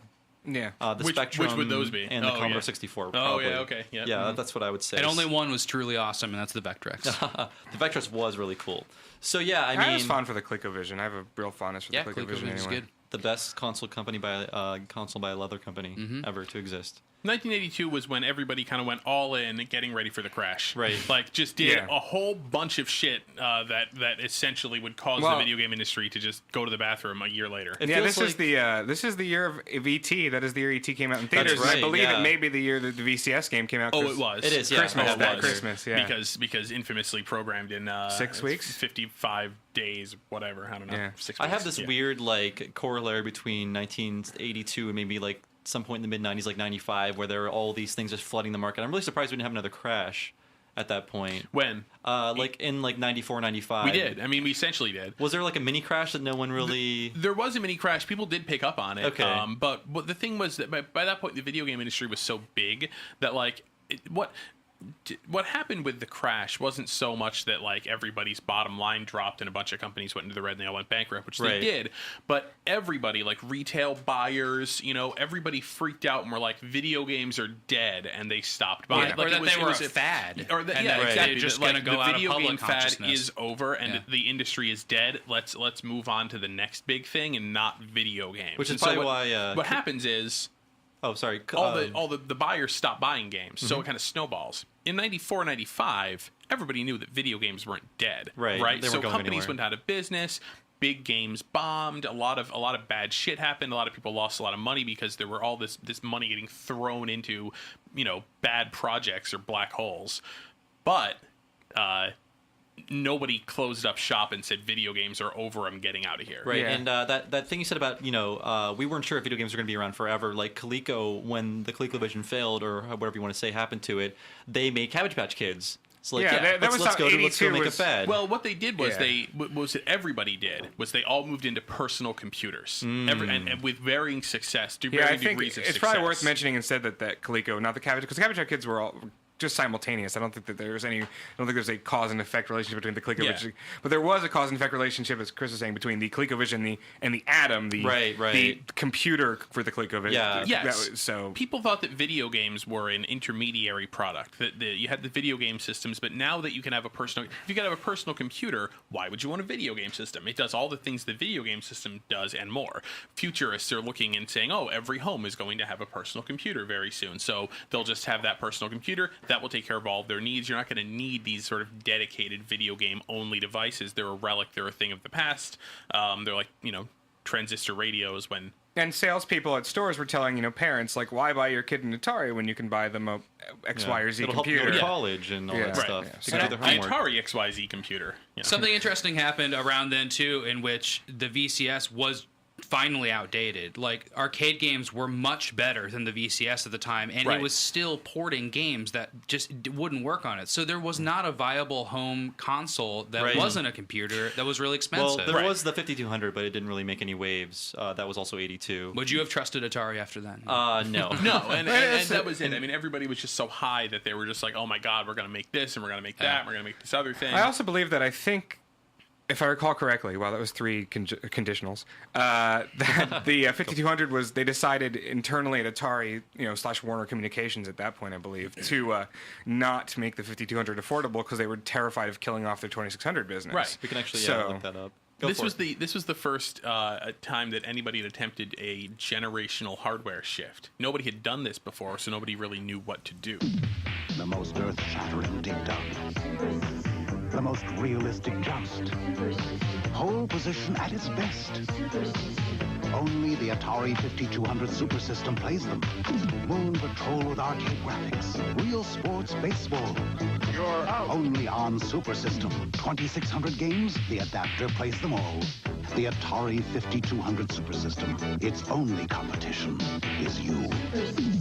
So people had reiterated on their hard, successful system for long enough to do it. This was the first attempt at trying to convince consumers, okay, you're done with this game system, now migrate over to this other one. Yeah. They should have called it the Super Atari. It would have worked. or the 7800. Yeah. Oh. Right. Why the hell not? Mm-hmm. The multiples of 1600 were very strange to me. I never really got what the deal is with that. Nobody really understood that they needed to focus on one thing, Yeah. This idea that you would just kind of throw out all these different products and people would just sort of buy whichever one was the best for them, and it just doesn't work that way. You have to really narrow your focus down to something, which is why Atari had the 5200, and then a couple of years later was ready to release the Atari 7800. I mean, it was just a different type of technology. I just finished reading the Steve Jobs biography a little while ago, and at the same time, it's around the same time that the Macintosh and the Lisa were in development in the same company at the same time. Companies just didn't have this. We will have a simple product line that makes sense to people. They're different people had different projects, and it just wasn't the same kind of corporate philosophy. That's what it landscape. sounds like a communication between different sides of a company. Yeah, but 1982 is. I wonder if I don't know if you have a list. Does anyone bring up Atari Age or anything? What year has the most bloated release schedule for the 2600? And I would guess 82 is quite. It was probably a contender. I mean, actually 83. I mean, there were tons and tons of video 82 or 83 would probably out. have to be the two contenders for the most. I remember the fun examples of that is an interesting Atari 2600 games are things like Chase the Chuck Wagon based on dog food, and I had Towering Inferno, which is based on the movie, which was made by U.S. Games